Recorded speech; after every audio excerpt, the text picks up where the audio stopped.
Welcome everyone to Comics from the Multiverse, episode 409.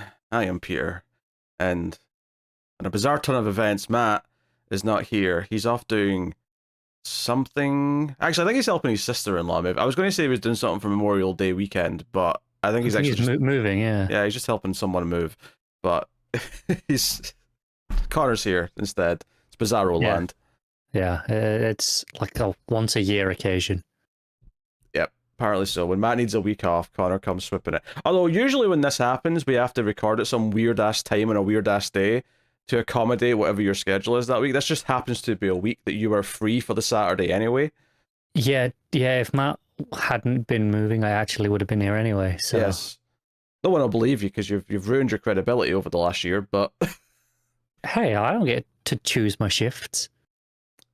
It's not about that. It's about the... No. But the trust, the bond with the audience, the sacred bond, which you've broken and shattered and pissed on and set on fire. Well, if the audience wants to pay my salary, then I will reignite that bond. No, you're making us set it on fire. That's the bad move.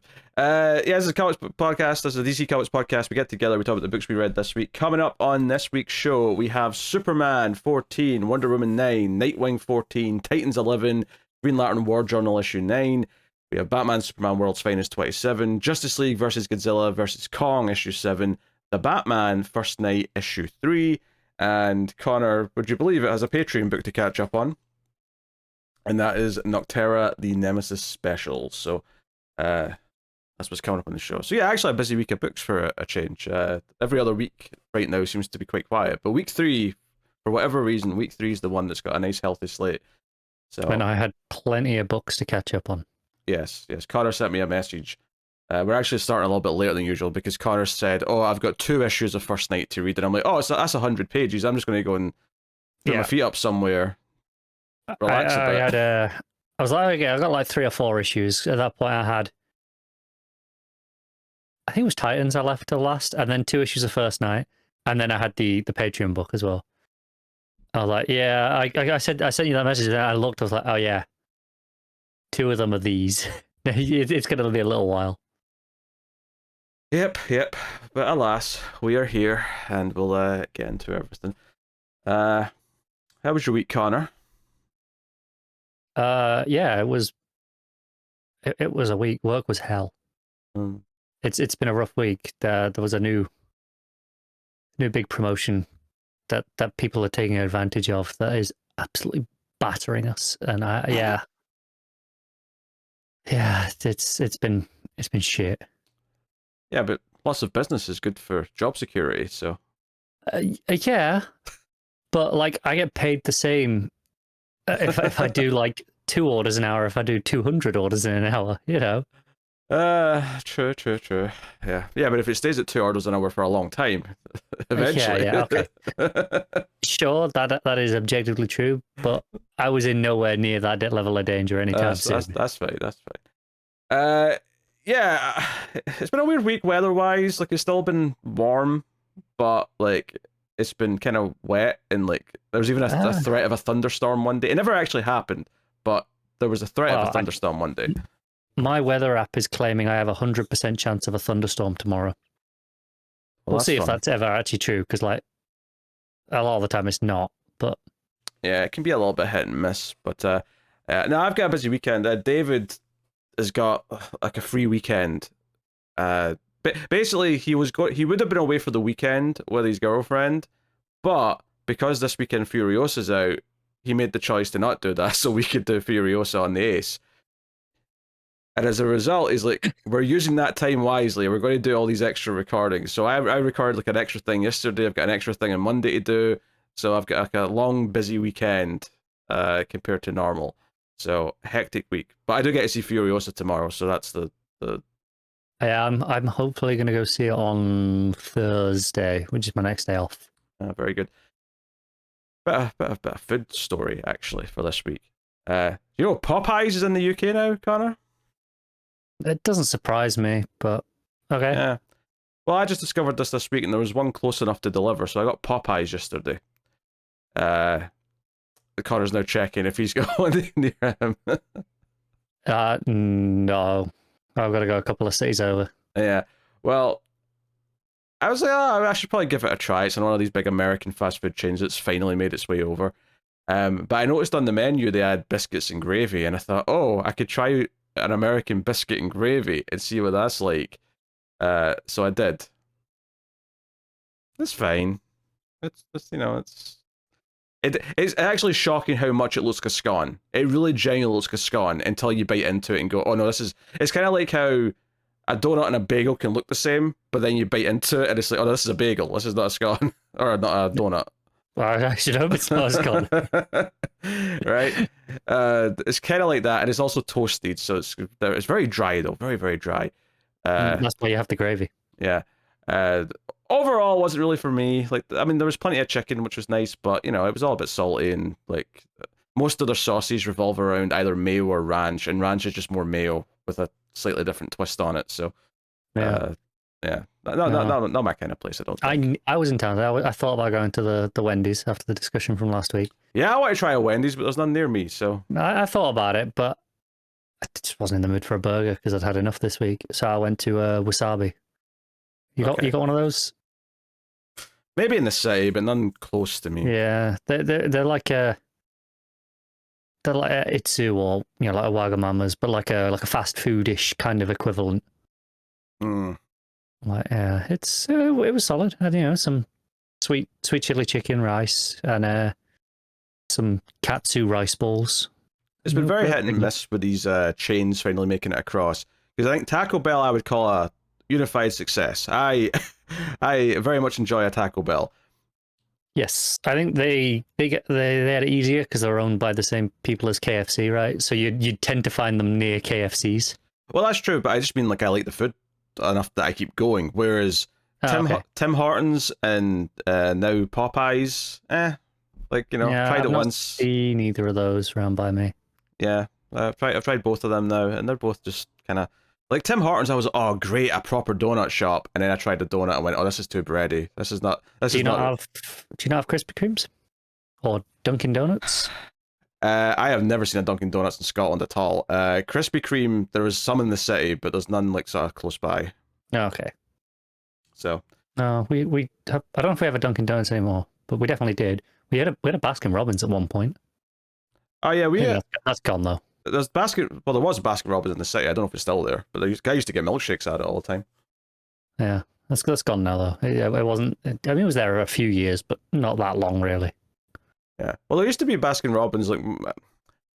Well, actually no. My local cinema used to have a Ben and Jerry's booth for the ice cream, but it's changed to like DeSato's or something. It's like something not as big. I mean, obviously it's a big company, but it's not as big as your worldwide recognized ones. Yeah. The cinema I used to go to in the city used to be Ben and Jerry's, but had switched to Baskin and Robbins. And last I was there, it was Baskin and Robbins, but that was before COVID. So I mean, who knows what the status is on that? Yeah, I have no idea what my cinemas are anymore. The one that I used to go to definitely did have Ben and Jerry's at one point, but it's something I kind of just stopped paying attention to because I never got any other stuff from there. Now that we're in summer, like I'll be more tempted to. Like I'll walk past it and be like, oh, maybe I could go for something cold to. Tell you what, Ben and Jerry's is one of the only good vegan ice creams that I've had yet. Oh, aye, very good. Because like a lot of the vegan ice creams are done with coconut, and they all still just taste coconutty. Like even with the flavorings, you can still just taste coconut in them. I mean, I like coconut. But I hate that, and I don't want that in all my other ice cream. Even if I did like coconut, I should try some vegan ice cream because I like coconut. Although I will say this, coconut is shockingly fattening, so I'm not so sure that ice cream will be any better for you from a nutrition point of view. It's almost certainly not. But that's not why I'm eating ice cream. So true, but I would hope the vegan version of something. One of the benefits to like making that choice is that you get a healthier version of it. But I don't think that'll be the case with that. Probably not. No, the Ben & Jerry's have a good oat one though. That's actually. What's funny is actually almost every day now I have oat gurt for breakfast. So I actually made the choice to try some strawberry oat gurt. It's quite nice. Why? What do you mean why? Why would you do that? Why you just have normal yogurt like a normal person, like because you can? Because I was trying to cut down. I don't want to have dairy every morning. I'm trying to I'll have it for a treat, but I want to cut down and more just reduced fat ones. Well, the other part of it is that oats are very good for you. Oats are good for your cholesterol. That was a conscious choice I made. So if I don't have oat, I have oat milk in the morning, but I have one or the other. Okay, I agree with that oats are good for your cholesterol, but that doesn't really apply to oat milk as much. It absolutely does. Not as much. It absolutely does. I felt a difference like within days of starting to drink that stuff. I felt really good. All right. I'll stand by it. It's all in your mind, but okay. It's not all in my mind. There's still goddamn oats in it. I mean, yes, but it's like the same principle as how like a smoothie is not as good for you as just eating the fruit. Okay, sure, yeah, but you know what? It's a happy middle ground. I'm not just going to sit and eat oats. I could have porridge or oatmeal for the Americans, but I can't be bothered doing that in the morning. Also, it's just not that nice, is it? I mean, it can be all right if you get like some syrup on there, but at that point, so at best, it's all right. But at that point though, you're adding stuff that's bad for you into the mix. So if you're trying to be healthier, then you're just kind of like neutralizing the healthiness of it by adding in sugary shit. So yeah, so you should just do what I do and just don't have breakfast. Okay, I'm pretty sure the audience will agree with me that having some oat milk and some bran flakes in the morning is much healthier than not having any breakfast at all. I feel like the masses will be with me on this. I don't know. I've not had breakfast in like over a decade. With the exception of when I'm on holiday. If you're on holiday and they're like a continental breakfast and it's included, sure, I'll have that. I'm not going to take it the advice of not having breakfast. I wake up and I'm hungry. Like something has to be done. So yeah, it is get done. over that.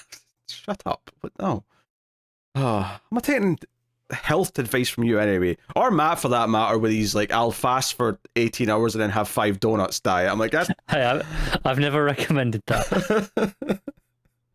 I mean, I definitely ate 5 donuts last night, but I didn't fast eat them. Yeah, you weren't pretending you were on a diet while you were doing it. No, I sat down with a pack of donuts and thought, I'll have one of these, and then I ate all 5. Of course you did. They were really Moorish. Yeah. Actually, speaking of food, for the first time like a month ago, I tried cheesecake, and I'd avoided it like my whole life because it just sounded weird. I didn't want cheese in my cake. But pretty good, turns out. It's pretty good. Yeah, I wasn't a fan even when I could have it. So yeah, so I've had it a few times since, not too often because it's quite dense. It feels like you're eating a lot of fat while you're eating it. Yeah, I mean, you are, yeah. But you can feel it though. Your body knows you're eating a lot of fat, so your internal system kicks in and says, "All right, that's enough." Yeah, no, that's one of those things that I'm not upset that I can't have that anymore because I didn't really like it that much anyway. Aye, but then there's also pizza, ice cream. Chocolate. I don't see a lot of it. I think pizza is the main one that I miss. Most of the other stuff, I didn't actually have that often. I don't have much of a sweet tooth for stuff like chocolate. I usually just have crisps anyway. It's certain flavors of crisps that I miss more than I miss chocolate. Well, that's what's tricked you up in the past. It's the eating the sour cream and not but it's the ones that aren't obvious that you're like, why has this got milk in it? Like flame grilled steak crisps or smoky bacon. Like almost every version of those flavors has milk. I don't know why on earth they think it needs it. Clearly, something in the recipe calls for a dash of milk. I bet it would be missing nothing if you removed the milk. And it would just to spite me. I can support that. I can support spiting you. As like a rule. Barbecue flavored crisps are really hit or miss, like depending on the brand. Some are fine, some are not. But yes. And while I'm ranking American fast food places, just to get back to that, Five Guys is really nice, but overpriced for what it is. It's fine. In-N-Out's very good. That's not here though. I just tried that when I was in California. So yeah. Hopefully that makes a jump at some point, but I don't expect it. Five Guys is fine, but it's it's not vastly better than a Burger King or a McDonald's to justify the price. No. It is better, but it's not like 3 times the price better. No, yeah. Five Guys at a price point where if I'm at the point where I'm paying that, I'll just go pay for a sit-down meal somewhere for like the exact same price or very slightly more and have something even better, like probably quite significantly better. Yeah. So it's at the price where maybe not like a more expensive sit-down meal, but certainly like your entry-level ones will absolutely be at that price. Yeah, like a mid-tier chain. I'll get a better meal from there than I would at Five Guys at pretty much the same price. Yeah. That said, though, the meal that I used to get in KFC is now a tenner, so I just don't go there anymore. So. What did you get in KFC? That's now a tenner. Boneless banquet meal. Ah, fair enough. That's a tenner now. I went in because something else was shut or was out of something, and I went, I'll just go to KFC for a change because I don't go often. I went in, looked at the menu, and the thing I get is now £10 when it used to be like $6.50, and I'm like, you know what? I'm good. I'm just gonna go. Yeah, that's rough. I'm very KFC. I can't have any of the original recipe chicken. I can only really have like the Zinger stuff and the hot wings. So I can get a Zinger burger meal, but at that point, again, I'm like, I'll just go somewhere else. Yeah, I love chicken, but chicken burgers have never done it for me. For whatever reason, I just don't enjoy that combination of things. I know why. Why? Because I like them a lot, but every single good chicken burger is dependent on having mayo, and you hate mayo. That's a good reason. Yep, I hate mayo. Yeah, I cannot think of a chicken burger that works without mayo. Yeah, fair enough. So they're not for me. We can move on from that mystery. We'll get into the rankings, the list formerly known as the ComiXology Top 10, everyone's favorite segment. So we'll look at that right now. Whoa! I object to being included in everyone there. Oh, don't worry. When I say everyone, I never include you. I don't count you as a life form. Matt does not agree either. He does. He denies it. If I can see it in his eye, there's a twinkle in his eye. Yeah. This everyone is libelous, and Matt just likes playing hard to get when it comes to the top 10. Mm-hmm. All right. The days are split up, at least for another little month or so. Carter, guesses for number 1 on Tuesday.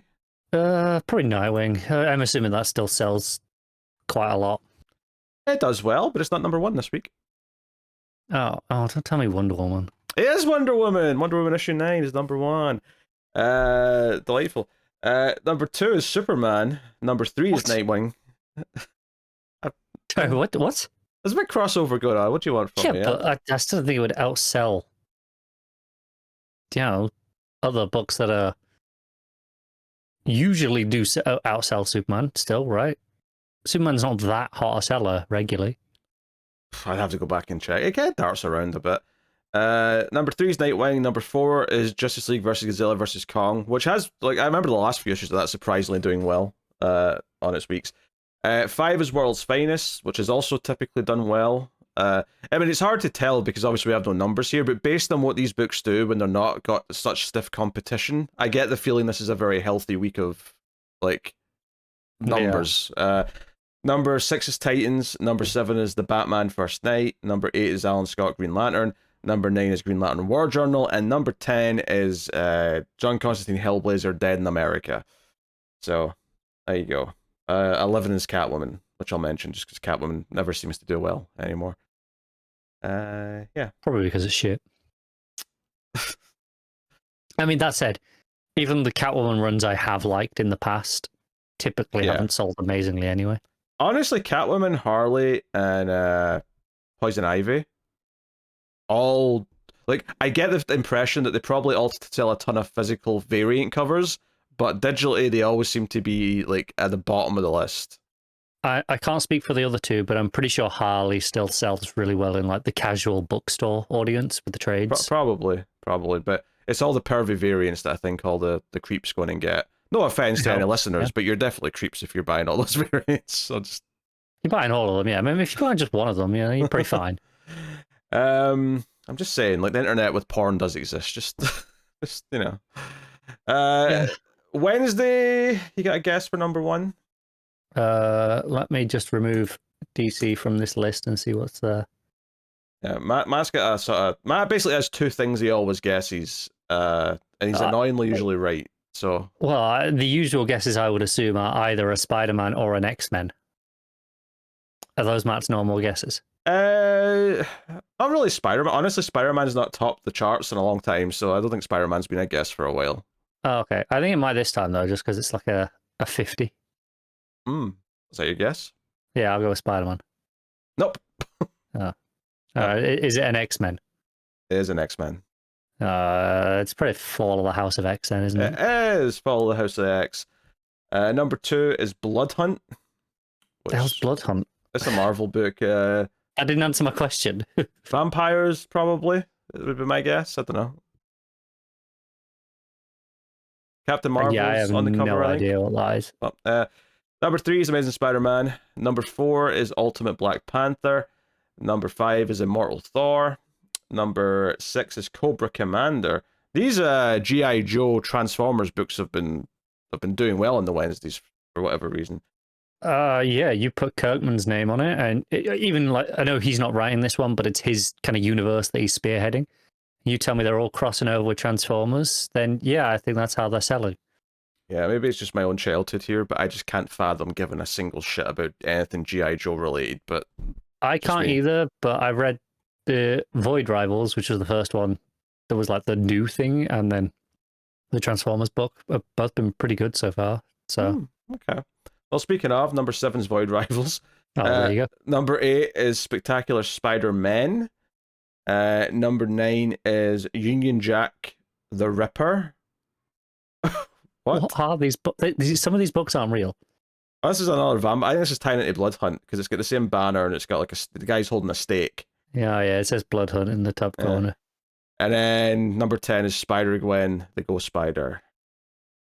So there you go. Wow, that's really underwhelming. Like, I know there's a couple of non-Marvel books in there at least, but they were both, the big IP stuff. There was a week recently where there was like 5 books in the Wednesday chart that wasn't Marvel. Admittedly, I think half of them were like part of that universe, but it was 5 out of 10 was pretty good going because that tends not to be the case. The main one I'm disappointed to not see crack into that list out of the the non-big 2 stuff is probably Something's Killing the Children. Yeah, that's at number 17. That's a bit lower than I mean, it's probably still selling perfectly fine numbers for that level of book, but it's just disappointing. It's right next to Conan the Barbarian and the new Power Rangers book, so it's in sort of like all right company as far as like that sort of tier of sellers goes. Yeah, Hey ho, there you go. That's the weekly rankings done for another week. I know Connor's delighted to have been a part of one. Before we go on to any more stuff, have you seen any of the Humble bundles lately? Because they got a couple on that are pretty good. I have not. What's the Humble bundles? So I'll get one of the ones that you won't care about out of the way first, but there is 4 main comic ones on right now. So the one you won't care about is the Doctor Who one. But for those interested, it is actually an incredible bundle. It has basically everything right up to the one, right up to and including the free comic book day issue that was like, this month still. And that's like 20 quid or something like that for that entire bundle. It's like 60 trades. It's really good value. Some of the other ones, there's a Dynamite one on with just, Red Sonja, Vampirilla, Weaver, a bunch of just your standard Dynamite books. But again, a lot of stuff in it, good value. There's a BPRD one. So if you're into your Hellboy universe, plenty there. And the new one that just started today, which I will be picking up, is Teenage Mutant Ninja Turtles. It has the first 15 of the big collections, where they start putting like all the random one-shots and minis to collect it in order. All right, the big, because IDW were notorious for only doing 4-issue trades. These are more like 8 to 10 issues each. Yes, so it has the first 15 of those, which takes you up to issue 124 and the Jenica 2 miniseries. And it has Last Ronin included as well. That's a very, very healthy. And that's like 15 quid for all of that. That's the minimum you need to spend? Yeah, I mean, minimum is 14.42 apparently. Okay. in pound. I don't know what that will be in dollars because it doesn't tell me anymore, but probably not that much more. Yeah, that's interesting. It's always weird to me. I don't know if maybe I've gotten a Comics Humble bundle in the past, but like it's always weird to me just to get like a bunch of effectively PDFs like as a files. They do usually give you them in CBR or CBZs. Yeah. Or whatever the format is, but it's strange to me to get it sort of in a DRM free kind of way, as opposed to like here's that, because I would expect like the video games you get Steam codes typically, right? So I would expect like a code for Kindle or whatever. Yeah, no, I've got a few in the past. I've gotten more in since ComiXology basically died, and now it's just like Amazon ComiXology feels a bit meaningless, right? Oh yeah, I'm sure it feels different now that ComiXology is dead. That's a good point. Because there's not that one unified store that I care about having everything on anymore. Exactly. Now it's not just, I want to have it there, so it's all just nice and neat in this organized collection. I can just see it all. So now there is kind of more appeal in just having it just anywhere. For the record, you can get the first 6 books for £8.01, whatever that works out to be. Or you can pay 80p and just get the first book if you're just want to try it out. Just to try it and see. So. That's still not bad. I mean, if you just want to just try a volume, see if you like it, and then buy the rest. That's pretty good. I mean, I'm pretty sure 1442 for all 16 of these books was the price of each one of them individually when they all came out. So that's that sounds about right. Yeah. Yeah. So not very good. Another not like none of them are DC comics because Marvel tend to not do these bundles very much. No. Which fair enough. They've got their own services already with Marvel Unlimited and DC Infinite where they want you to go anyway. But pretty much every other major publisher does these at some point with them. Like they all tend to occasionally throw one on. No, that Turtles series is very. I mean, I've not read up to 124, but I've read up to like maybe issue 60ish, and it's pretty good for the most part. Some of the tie-in miniseries aren't always that good, but like the main books was always entertaining. Yeah, I think it's up to like 150, 160, 70, something like that now. It's past 150 now for sure. Yeah. Yeah. So this obviously doesn't take you all the way up to date, but I mean, it's still a lot of comics for really not that much money. Yeah. All right, cool. There's actually a bit of news to mention before we get to the books. Not comic books specifically. We're kind of into adaptation territory here, but got some news for the Lantern show that's in development. Oh yeah, I saw this. Yeah, we got some writers now for it, which is Damon Lindelof, who did Lost, Watchmen, and The Leftovers, along with Chris Mundy, who worked on Ozark, are writing the Lanterns TV show. And I have to admit, Lindelof's a name that does make me have a bit more hope for it, just because his TV track record for me is pretty good. Because Watchmen was great, Leftovers was great, and I know Lost had a divisive like sort of ending, but most of the experience of Lost was fantastic. So, yeah, I mean, I'm yeah, game. I liked Leftovers a lot, not so much the other stuff. So, okay. No, I'm saying it's a lot more mixed for me. So, we'll see. I think it's a big get though. It's like a big name to like throw onto this. If it makes it feel less, because honestly, up until now, this has kind of felt like an afterthought that I just thought was gone. I didn't think it was still actually happening. I didn't think it was happening because it was definitely. This is definitely a reboot, retooling, because it was definitely in production or in pre-production as something else entirely. Probably, yeah.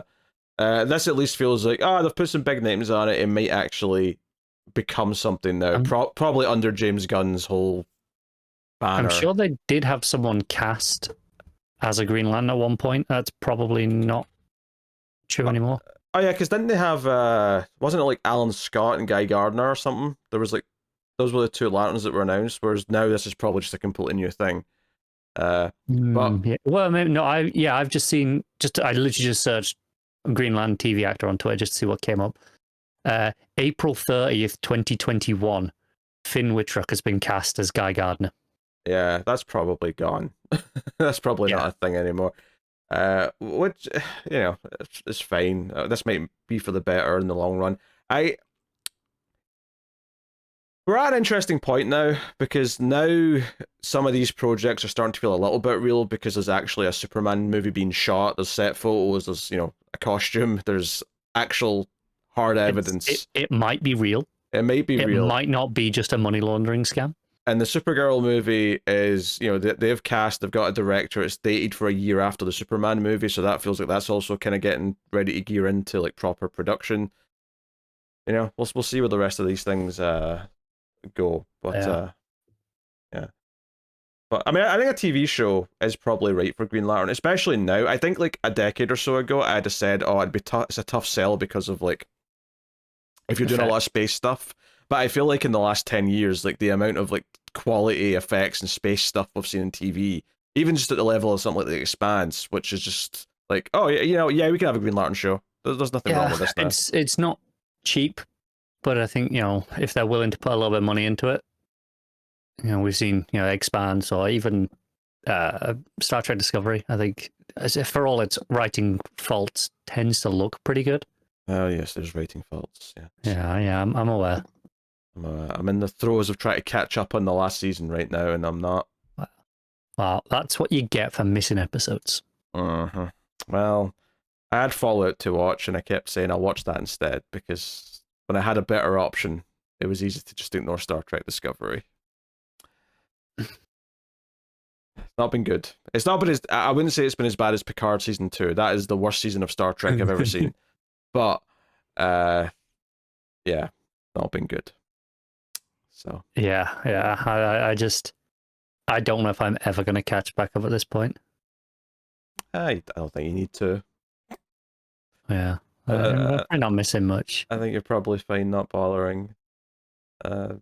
Unless, of course, they do the thing where like the next show they announce is like a direct follow-up of some kind, and then you might feel compelled to. But barring that, I don't see any reason to give a shit. Dear. Yeah, modern Trek by and large has been a bit of a whiff, with the exception of Strange New Worlds been pretty fun.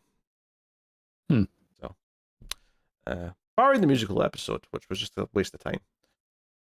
I bet it was the best episode of the show. It wasn't, no. Most people seem to agree on this, actually. Is that it felt more like an exercise in just doing a musical as opposed to having a good reason for doing one. Why do you need a good reason for doing one? You just do a musical. It wasn't. It just is. There was only like one original song, though. They were all... Oh. What? Oh, no, they weren't. Oh, wait. No, some of them were. I can't remember. But it was mostly fluff. Like, it was the worst episode of the season. And I wasn't alone in thinking that.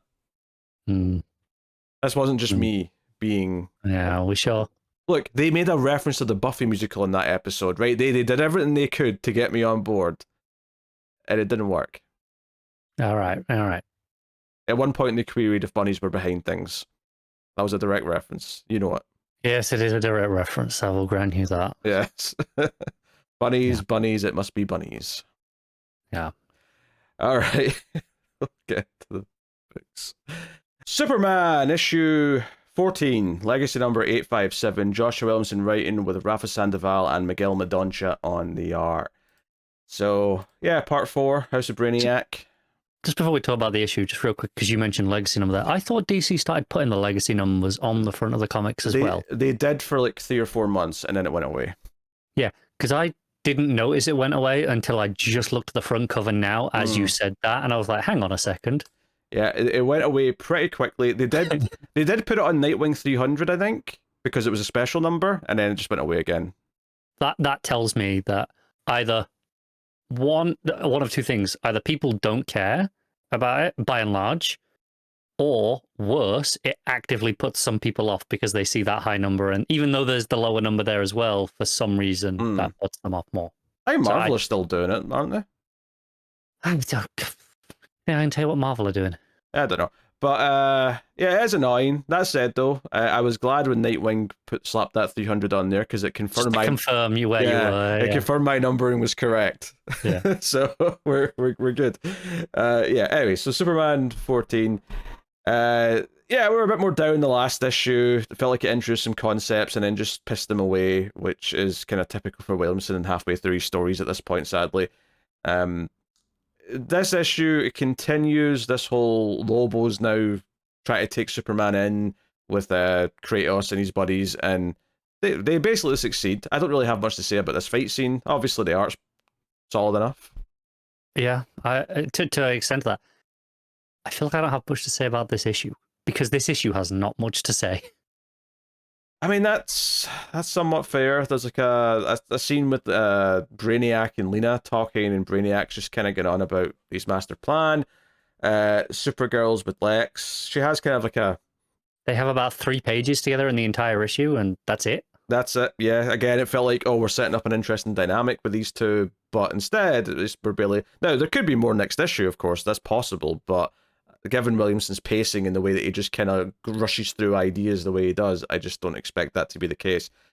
She does have kind of a badass moment where she kind of like... She almost does like the Hulk thing, where she sort of like digs her hand into the side of the building to like sort of slow down or descent and sort of saves Luthor. I was like, okay, that's a fun little bit.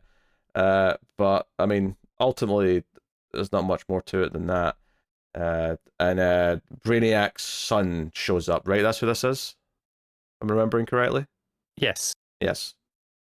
Yeah, Vrildrox, a name I would never have remembered, so I'm glad they said it. Yeah. It's just, he's there, and so they're all together now. So that'll be next issue. We can probably spend half the issue with them. After that, maybe 3 pages. Yeah, it should be half the issue with them, but the other side of the plot feels primed more for the 16-page fight scene. So yeah, I feel really underwhelmed in the sense that, like, getting into issue 3, I thought, okay, our 2 plots going forward is Superman trying to get to Brainiac's ship with Lobo and the super family being shrunken down, and like those 2 things going to progress side by side. That seems like a fun couple of plots. And then by the end of the last issue, they kind of like completely moved one on to a new thing instead, and it's like, okay, fine, we're there now. But the Superman Lobo stuff this issue, it just kind of felt like we had a big fight scene, but then it was just very quickly, oh, they've got him now, and they're just going to take him to Brainiac's ship. It feels like the only reason for that whole diversion at all was to bring in all the rest of the, Cezannians. Yeah. That's it. It just felt really unsatisfying as a plot point. Like, it's kind of the big thing. Like, it feels... I almost feel weird critiquing, like, plot points, because it's like, ultimately, you have a plot idea, and then it's the writer's job to make that plot work. But with Williamson specifically, and I've definitely encountered it with other writers and other mediums and stuff, but like, by and large, I always feel really weird when I'm like, every choice he makes as a writer about where to go next just annoys me. Yeah, like, okay, so all Kratos and all his buddies, we introduced them at the end of, like, towards the back half of last issue. They have a big fight here, and now they're all dead. Yep. Why did we have all of them? What was the point? And you can say, oh, what purpose did this serve? And you can say, oh, things don't need to serve a purpose; they can just be enjoyable. Well, no, I think it does serve a purpose, and to play devil's advocate, I think there's a purpose here, and I don't necessarily have a problem if we build up to their purpose being, oh, they're here to sell the threat of the new Brainiac Queen, right? The idea is that she's so powerful, she's got the tech built into her that Lobo used to kill all the other Zarnians. Just give me a second, right? That's all fine and well. However, not only does it feel like their entire plot so far was very minuscule compared to what it should have been to sell this moment, the bigger problem I had with this scene is that Brainiac Queen, when she wakes up after draining like all the power from all the other supers and whatnot, right? I thought, okay, this is interesting. She's got kind of a sleek, kind of like almost like, it's kind of like a Cell from Species, but in robot form, right? Kind of like a H.R. Geiger robot kind of design. I'm like, that's kind of interesting, kind of sleek and deadly. I get it. Yeah. Almost immediately, she morphs into the most over-designed, big, spiky, hulky-looking piece of shit I've ever seen. Like, I'm like, you just made this thing... Brainiac Queen to me is just a million times less interesting. All I could focus on in this page where she's killing all the Zarnians was how shit she looks. Yeah, I like her a bit more on the last page, the full page like side shot. Sure. Kind of insecty. A bit gargoyle as well, I'd say, the way she's sort of crouching over. Yeah, but and okay, just to go back a little bit, if the plot point of all the Zarnians is to sell her threat, which I guess technically they do achieve, I kind of hate that, because we went from Lobo being the last of his kind he thought he was the last one, to reintroducing a whole bunch of these other people, and we're just going to kill them off the next issue just because, we're just showing you how big a threat this thing is. Yeah, city full. Yeah, it should be a waste. It should be a bigger deal that there's a whole city of Zarnians still out there, and killing them off this. I agree. Like, killing them off this quickly just makes the whole thing feel like a cheap ploy to like sell this moment. And I'd like to say, it's fine. The Zarnians, they're all going to come back next issue, and But the whole point here was Brainiac being like, but you showed me how to kill them. So in theory, these are all actually dead. They're dead. Right? Should be dead. I'll be annoyed if they aren't dead based on what they said in this issue. It's kind of a lose-lose, right? Either they're all dead and it was a waste, or they're not all dead and they're just completely just throwing his own rules out the window. Here's the thing, for things to make an impact, as much as I was playing devil's advocate, because in theory I get what this is, it's to sell the threat of this new enemy, right? Which I do think the enemy's less interesting now that she's morphed into this big hulking spiky monster. Because now it just feels like Brainiac Doomsday or something. But to sell the threat, the characters themselves can't just be strong, powerful characters in terms of superpowers or in terms of being unkillable. Like, it would mean nothing if you introduce a new Terminator and then immediately kill them off by some bigger bad to show how big or bad this new Terminator or this new threat is, if it wasn't a Terminator that had felt scary for the rest of the movie, right? If you have a Terminator come in and kill Arnold at the end of T1, it'll mean a lot because you spend that whole movie treating him like he's a big deal, like he's the big threat, like he's unstoppable. So someone else coming in and killing him, or alternatively, if you really cared about the character in an emotional sort of dramatic sense, that would also add to like it mattering that they get killed. But if you introduce like a big bad new Terminator and the next scene they get killed off because, we're already leveling up to the next thing, well, the previous thing was never built up to actually feel like it mattered to the audience. So having this entire city full of Zarnians is like, okay, that's fine and all, but maybe like let's explore this idea of what this means for the rest of the universe if there's an entire city of Zarnians going around doing whatever they want. Yeah, I don't know. Like, we're supposed to get this sell of the threat of them just based off of, one, pre-existing knowledge of Lobo, and two, the fact that all of them combined took out Superman. But I say took out, I mean, captured. But also, it took all of them to get Superman, right? Not just one of them. Like, if it was just one of them managed to beat Superman one-on-one, that's it, job done, you'd sell that one as a threat, maybe. Yeah. But, yeah, it just does not work for me here at all. Yeah, and this wasn't like, because last issue I was really disappointed because I really liked the concept of like the Honey I Shrunk the Kids stuff on the Brainiac ship and thought that would make I thought that was going to be like the rest of their plot for the story. That was like what he'd been building up to. Instead, it was over by the end of that issue. I was disappointed because I liked the idea of that story and it felt like he flubbed something. Here, it's not quite the same because it's not like I was super invested in the Zarni and stuff, but everywhere it goes, it felt more generic by the end, right? Whatever it felt like, maybe I'll pull out something interesting here with this side of it. Like there was potential, even if I wasn't super enthusiastic about it. But by the end, when I've just got this big hulky monster that's unstoppable and killing machine, I'm like, okay, so it's just a big comic book villain now. It's like nothing about her now. Like when they were building up to her being like Brainiac's Bride of Frankenstein, I'm like, okay, we're getting kind of a Borg Queen kind of thing. Like they could do something interesting with that. Maybe she's like a pure form of AI or something that's going to go all Skynet on everyone or whatever. Admittedly, it'd be a bit weird just after having Failsafe in Batman to go down kind of that path, but that's not that wouldn't be this book's fault if just because that exists. But instead, it's just that it's a big hulking thing that kills people.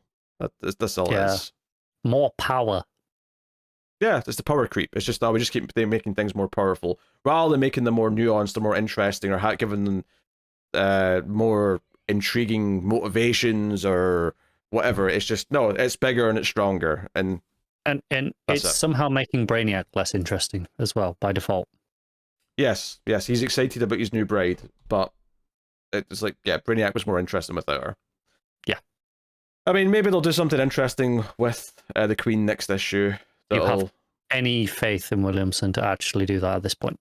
I don't. I'm just playing the devil's advocate of it. It's possible they could add depth to this character in the remaining issues. But, this is issue 4 of 6 out of the main story, and That's not a lot of time left to build up the stakes finally and then resolve it. I feel like this should have been the end of Act 1 rather than the end of Act 2, if that makes sense.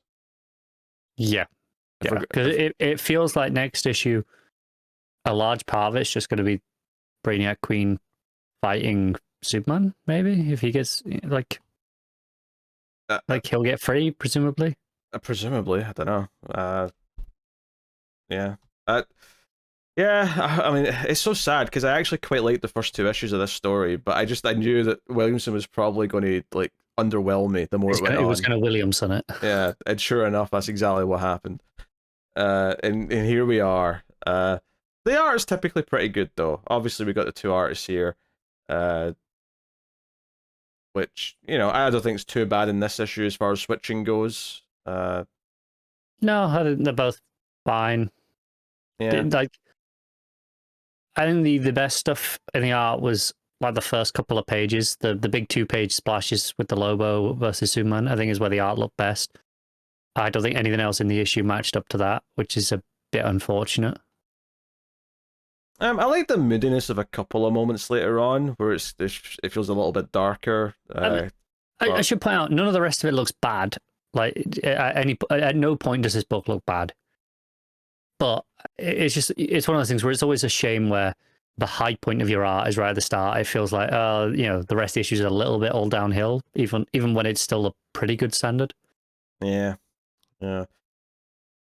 All right. I mean, I don't really have much else to say on this, to be honest. No, I don't. Like I said, it's a very, very shallow issue. All right. What are you giving Superman 14? Probably a 4. I think it's not great. Yeah, art's mostly pretty good. I think I'll go a nudge above and say 5, but yeah, hardly anything I'm raving about from the rooftops. Wonder Woman issue 9, legacy number 809. Tom King writing with Daniel Sampere on the art. So Connor's not reading. Oh, actually, I should get these up. Matt sent in his thoughts. He may have something for the previous book. Hold on. Matt sent a whole... Matt did his homework. He did his homework. Here. Did he talk about Superman? He did! Okay, so we're not moved on yet, right? Sorry, David, if you're cutting this up and you thought you'd had your moment. No, we're not quite there yet. So Matt's thoughts on Superman. He's a bit more positive by the sounds of it. Another solid issue for the mini-event story. Like the continued split in art between Medonca and Sandoval, pretty much everything from action last week applies here. The Brainiac Queen reveal felt a bit like something from Alien, but through Williams' lens. So a bit underwhelming, haha. I like the fight between Kirk and Lobo, and how it resolved with Lobo looking like a fool and falling right into the plan. Kara being the exposition engine is nice. That's a weird sentence. I don't know if I'd ever say someone being an exposition engine is a good thing, but yeah, okay. Necessary, but not good.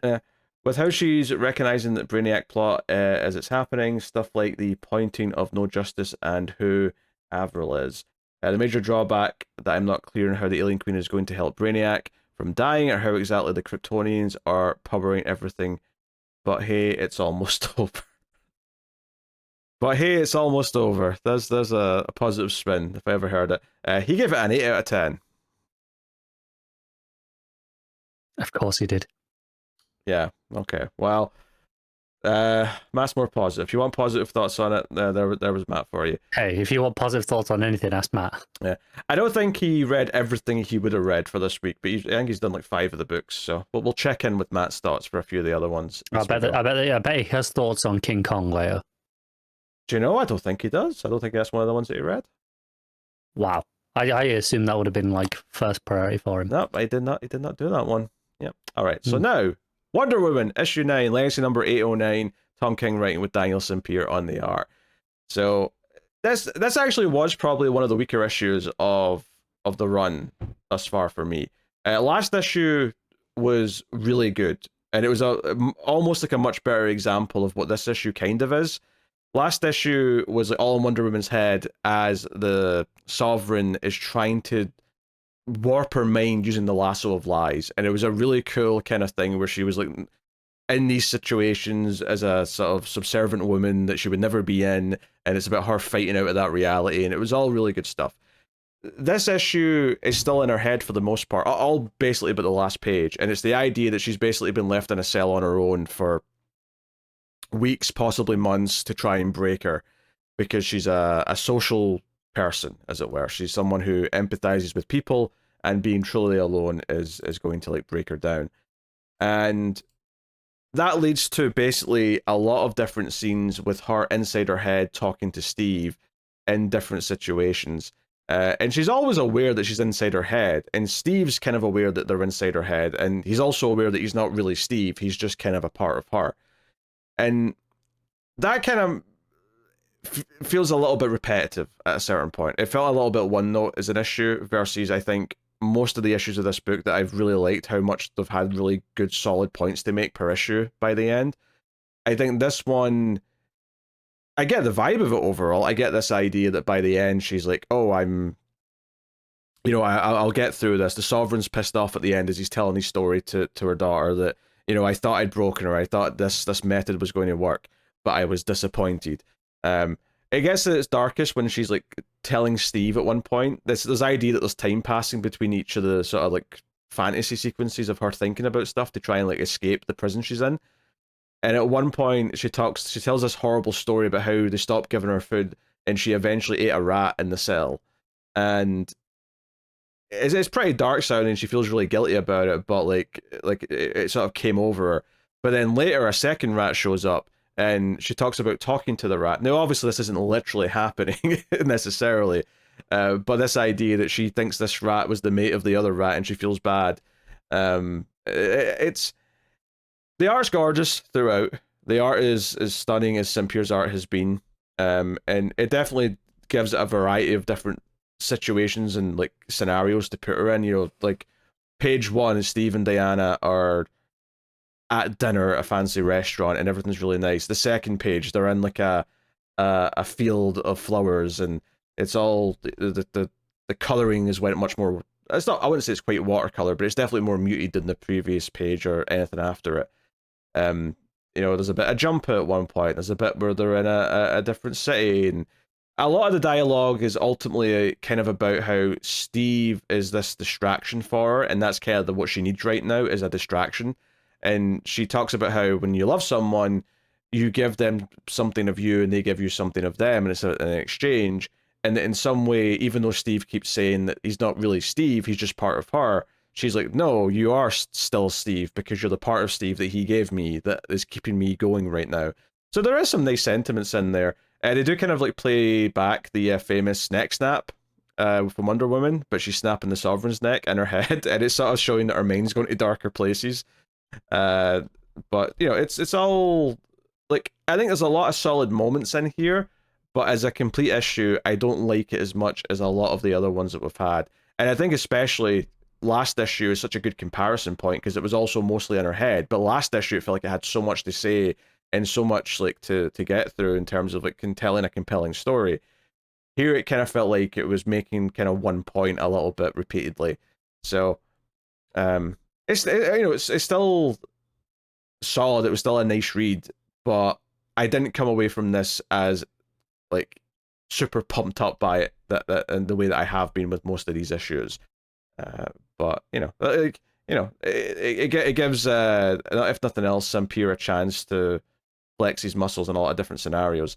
And there's definitely stuff where it intentionally, like I say, it calls back to some famous Wonder Woman moments with the scenarios.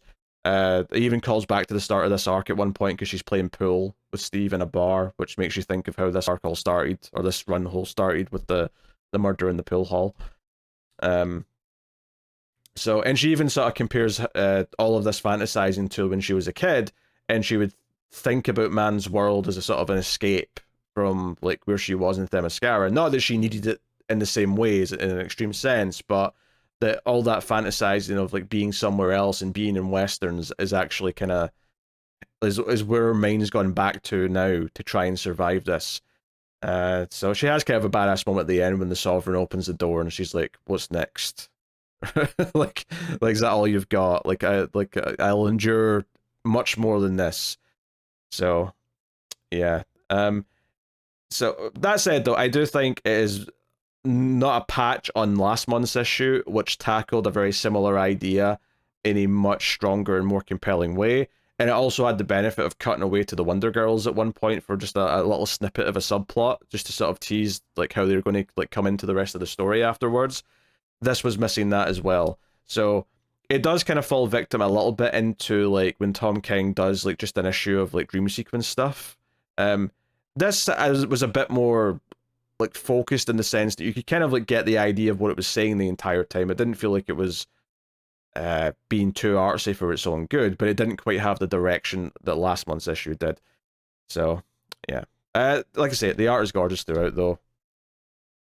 If you don't like anything else about this issue, Sampere's art and all these different scenarios, different locations, intimate scenes, fight scenes, pretty much all of it looks fantastic. So that said though, I would say it is one of the, as far as the main story goes in Wonder Woman, it's probably one of the weakest of the run, right? There's maybe one or two that are about this level. I'm not including the fill-in issue with Gil and March because that was just its own like thing, right? That was just its own side thing. That might have been the issue where I was like, nope, not doing it anymore. I mean, I looked and saw it was him. I was like, nope, I'm done. I mean, it probably, but you could have easily just skipped that issue because it had no. Yeah, but I was already not enjoying the book. That was just the final straw. Fine. That's fine. Anyway, let's see what Matt said before I get to Rick, because I'm sure he did this one. Yeah. Solid art throughout. Sampere is great at mundanity and action, but best when he works both. He's a master of body language. Trevor says so much with just the framing and position Sampere puts him in, especially in the semi-sequence. The semi-sequence? I don't know what he's talking about there. The Starry Beach splash page is killer. Yeah, there's a page where they're walking across a beach and there's like stars behind them. Big 2-page splash. It's quite nice. It took a couple of scenarios before I fully got what we were reading. Felt like a dreamlike in its presentation. I like how King is taking his time to revisit the cemetery. I don't know, I've just zoomed in to make the text bigger because I was struggling to see it. So to visit the snowy cemetery, which again was a part of earlier in the run, much like the pool hall. Of course, I love seeing Barbara Ann. The story of the rat really hit the torture aspect, but Diana's sense of self reigns supreme and turns it from one of terror into one of triumph. It infuriates me that Connor thinks this is bad. 9 out of 10. I live to infuriate people. What's funny is I was a little bit less enthusiastic about this issue. For me, I think this is more like a 7.5 out of 10. Like I don't think it's quite in the because I think it's been a very consistent run for the most part. I think this one felt like it had less meat on the bone. Still good, but less meat on the bone. So what you're saying is even for this book that you love, usually, yes, Matt was over enthusiastic again. Well, yeah, but he's Matt, so yeah, that's just that just tracks at this point. All right, there we go. Nightwing 114, Legacy number 301. Tom Taylor writing with Bruno Redondo on the art, and this is the first issue of the final arc of Taylor's run. So it's been building it's only to a this 5-issue arc as well. Yeah. But I mean, I'm sure some thought went into the pacing of whatever this last arc is. Yeah, I wasn't like questioning it a quality way. Just it's unusual, DC tend to run by 6-issue arcs as opposed to 5s. Yeah, but to be fair, issue 300 was kind of standalone, so I'm sure that'll be like the start of the trade, and then you'll get this is the rest of true. it. So, all right, so we get a flashback to his early days, not when his parents died, which is what I thought it was for the first couple of panels, but it becomes clear this was actually before that. This is when he basically decided he wanted to try and do what they do and chose to climb up the apparatus for the first time, and how he was scared and how he almost fell and then he did fall. You don't see him land though, so we don't know. I think he might just get injured, I think. Yeah, it does. He tells her he lost some teeth and broke some bones. There you go. The thing I do like about this specific part, this little flashback, more than almost anything else in the issue, is I think it's probably the best bit about what his current fear of heights, which is obviously it's a strange one for him. But this here, the only time he's ever really fallen and injured himself and and it's gone wrong as a fall is when he tried to when he was scared and tried to back out because he didn't commit to it. If he'd committed to doing the thing properly, yeah, he might still have fallen. But it's the fact that he fell while trying to come back down the ladder that I think makes it a little bit more poignant and just hits the thematic a bit more for me. Yeah, that's nice. We cut to him in the snow, and he's with the dog, but he's on a journey to find his mojo again, basically. So he's climbing a mountain to get his groove back, I guess. We don't get too much of this yet. We just get a little glimpse, a couple of pages. The art's gorgeous, but then it cuts back to 2 weeks ago, and we get kind of into the main story of how we're going to build up to that. Which of course is Heartless finally making his move. He has a whole big thing here where he's assembled all of the lieutenants from Maroni and Blockbuster and says, "You all work for me now." And one guy says, "No, I don't. I choose who I work for."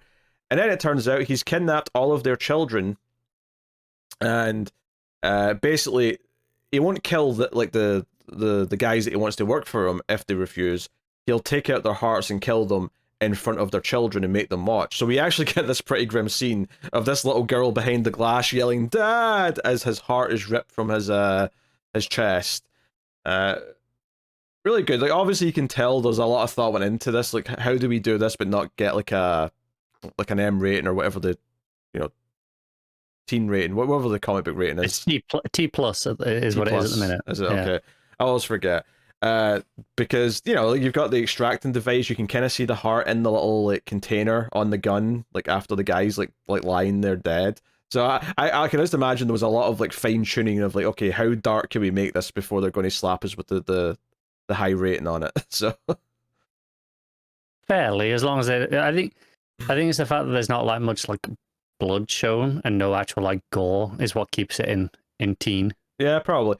Very effective though. It did feel 100%. a big scene reading through that. He does say though he's still going to pay them all for working for him. He's also going to brand them admittedly, so there's give and take with Heartless. Yeah. I think it's fair to say. Paying quite well. I mean, we don't see a number, but the reactions they're like, yeah, that's actually a lot of money. Yeah. So he's gearing up and he's like, okay, tomorrow we make our first move. To push Grayson off his perch effectively.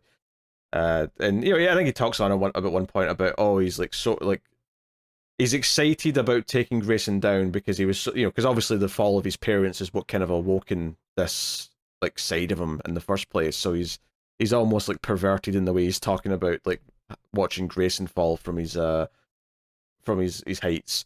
So yeah, Dick's in Gotham. He chases down a thief, a shoplifter. It turns out though that the guy only stole some chicken because he is hungry. Yeah. So Dick actually feels quite bad about it because he thinks he's going for a gun or a knife and he pulls out a cooked chicken, which actually obviously there's a sadness to it, but I also thought it was a funny panel. Because you think you're expecting a weapon and he pulls out just a cooked chicken and you're like, oh, that's what he took. Which, hey, I'm sure in the right hands that could be a dangerous weapon. I mean, yeah, if John Wick gets a hold of it, maybe. But yeah, or maybe if your opponent is a vegan, you can scare him away. I don't know if I still call that a deadly weapon though. Effective weapon maybe, but not deadly. Yeah, well, I mean, maybe if you scare him away backwards off a cliff. Okay, that's a very specific scenario you've painted this in now. It is, I admit. Yeah, it's not likely to come up very often. Yeah. So Dick does mention later though that he made a point of making up to this guy for punching him because that's the thing though, when someone just steals a bit of food, it's well, okay, that's there's a difference between stealing a phone and stealing something to eat, because stealing something to eat is a bit more you're just hungry and times are rough. And especially since Dick's whole arc in this entire run has been helping homeless people and helping sort of get people back on their feet and showing empathy towards people. So it makes sense this would linger for him. But he's in Gotham because they're doing a big gala thing for the Pennyworth Foundation, and Barbara's there in a dress. She gets him in a tux, and they come in, and would you believe it, Heartless shows up, but obviously not as Heartless. He shows up as his billionaire self, and tries to schmooze with Dick, and Dick tells Damien that he punched him out one time, and Damien's very pleased by that. He doesn't smile, admittedly, which is fair, because either this issue or another issue this week, it was mentioned that Dick's not smiled since he was 4, which I think is, or Damien, sorry, he's not smiled since he was 4, which isn't, obviously, they're being hyperbolic, but it works for this moment where, like, he doesn't smile even though he says he's happy. It plays into the joke. Yeah, because he's a miserable little bastard in the best possible way. Yes. He doesn't like wearing a tux. He's like, it's restricting in places. I prefer freedom. He should follow the menswear guy on Twitter who'd give him some advice on how to make his tux feel looser. Yeah, Bruce goes up to the podium, makes a whole speech, and introduces Dick. And every so often, Taylor just slips something in that hits me in the feels. I never thought of it being phrased this way, but Bruce just casually mentions that if Martha and Thomas Wayne were alive, they'd be proud of their grandson. And I'm like, oh, Jesus, Taylor, what are you doing to me? Like, you can't just hit me with phrases like that. Jesus. Obviously, yes, someone will point out the logic here that if they were still alive, Dick would never have become Batman, and the entire path to Dick would never have happened. But that's not the point. Yeah, but yeah, look, life finds a way. Life finds a way, indeed. But of course, what happens once he gets up there is that some shady reporters start accusing him of making deals with Blockbuster because there's a photo of them in the park, which is from a previous issue. And Dick tries to explain it, but the reporter gets all, mouthy about it. Hey, you got loads of money from him when he died. Which, I'm assuming that Heartless has set this up, in the sense that he's leaked it to the press or something. I'm sure Heartless is behind this. Somehow, yeah. This assault on the thing. Then the issue ends pretty quickly because the alarms go off. The fire alarms start hitting. And Heartless is all, oh, we're going to carve out his heart. And that's the to be continued. Carve out a heart. They don't say whose. Oh, sure. Yes, a heart. Yep, quite right. Just because, we assume, but, you don't want to... It may not even be literal. It could be like the heart of the city. He could be speaking in a sort of grandeur sense, Grandiose. Normally that's fair, but... before this, like grandeur. Go on. Normally, yeah, but this is Heartless. I think I'm willing to take it on face value that he's actually going to take a heart. It could be literal, yeah. But if there's ever a time he might be meaning it in a more philosophical sense, it could be now. But yeah, we'll see. Yeah, I like this issue quite a bit. I think it's a good start to the final arc. I think it's hitting at the themes that we've been playing with since the start of the run. Dick helping the homeless, Heartless's motivations, the final showdown being between them, and Tom Taylor's basically created, I won't say a nemesis for Dick, but certainly someone that will now be considered like one of his main rogues. You'll have Blockbuster in the Heartless, and that's kind of nice because Dick's been kind of lacking his own rogues gallery for some time. Had Raptor for a little while. Oh yeah, Raptor. Okay, you can throw in Raptor. He's kind of the anti-hero kind of nemesis character. You gotta have one. Yeah, that's fine. That's fine. So no, I mean, I think this, but I will say, when it ended here, I was like, oh, it's over already. I was a little. I turned the page and it was the Titans preview, and it was over so fast that I thought this was like a backup story. I was like, I must have more pages of story left. Do you know, they had a backup before issue 300, so I thought there was a backup, and then I hit this page and went, oh no, it's just a preview for the other book that I'm going to read, so I'll just not. Yep. I started reading it because I didn't realize it was a preview. I thought it was a backup, and it's not until the bottom of the page where it's like Titans 11 preview. I was like, oh, never mind. Yeah, I don't mind it not being a backup. That's whatever, but it did read very quick, and I think it is because it spends so much time on the flashback and setting up the future bit of the story where he's in the mountains, and then you've got the whole Heartless stuff, which takes up a good chunk of the issue. By the time we get to like Dick doing stuff, we're already like 2/3 out of the issue, so it's just the nature of like kind of everything that needs to be set up here, I guess. I think it's the two the flashback and the flash forward at the start. Yeah, combined take up 7 pages of the run count. It doesn't feel like it because you have a couple of like 2 or 3 double page spreads in there, but that's almost half your run count gone on just those. I mean, don't get me wrong, it's not unusual for a Tom Taylor Nightwing issue to read very quick because I'm enjoying it. That's very normal, and this is kind of no different. It's just from a structural point of view, it does feel like it ramps up to like a very quick cliffhanger. Yeah. So it's a minor quibble in the grand scheme of things because I do like everything that it's setting up and everything it's playing with. I'm excited about Heartless finally going against him. I do think this issue is fine. Like, it's good. I don't think it's anywhere near as good as the run has been, and part of that is maybe the pacing of this issue. It is like, okay, I felt like maybe I didn't get enough in that second half where it was the actual story. And part of it is just it's a very atypical first issue of an arc for a Tom Taylor book. I think usually he starts with something quite big, whereas this is, it's a pretty slow start to this arc comparatively. And I know obviously it ends with stuff happening, but it's not a huge bombastic issue or anything like that. It's solid. It just didn't blow me away, this one.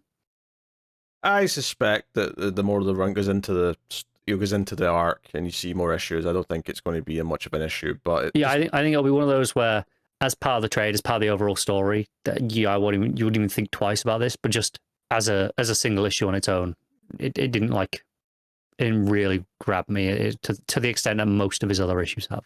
Yeah, that's fair. Obviously, Redondo's art here is top notch. You get a nice variety of things as well, because the stuff in the mountains looks great, and it's very different because it's all covered in snow. It's a very different palette to a lot of the rest of the book. The stuff so these cool blues and whites, and it swaps straight to all those purples in the boardroom. Yeah, and then you get all the sort of darker alleyways of Gotham.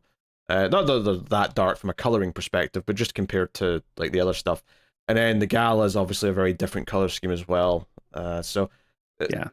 I always like when the scenes in a book are separated very clearly by like different color palettes. It just always makes it feel very nice, and it kind of separates everything in your brain really easily. So it's good stuff. Let's see what Matt has to say about Nightwing, shall we? Here we go. Great seeing Redondo back. The pacing makes this particular issue work. Interesting. Complete opposite, yeah. The one thing we said was kind of not that. For as phenomenal as the mountain panels looked, the grunge of Gotham really provided a counter to it. Redondo draws Babs like few others. He really details the freckles. Oh, you're such a caricature yourself, Matt. Going on about the freckles on the redhead. Taylor has made this feel like an endgame last chapter. The smugness that comes from Heartless makes him the perfect foil for Dick.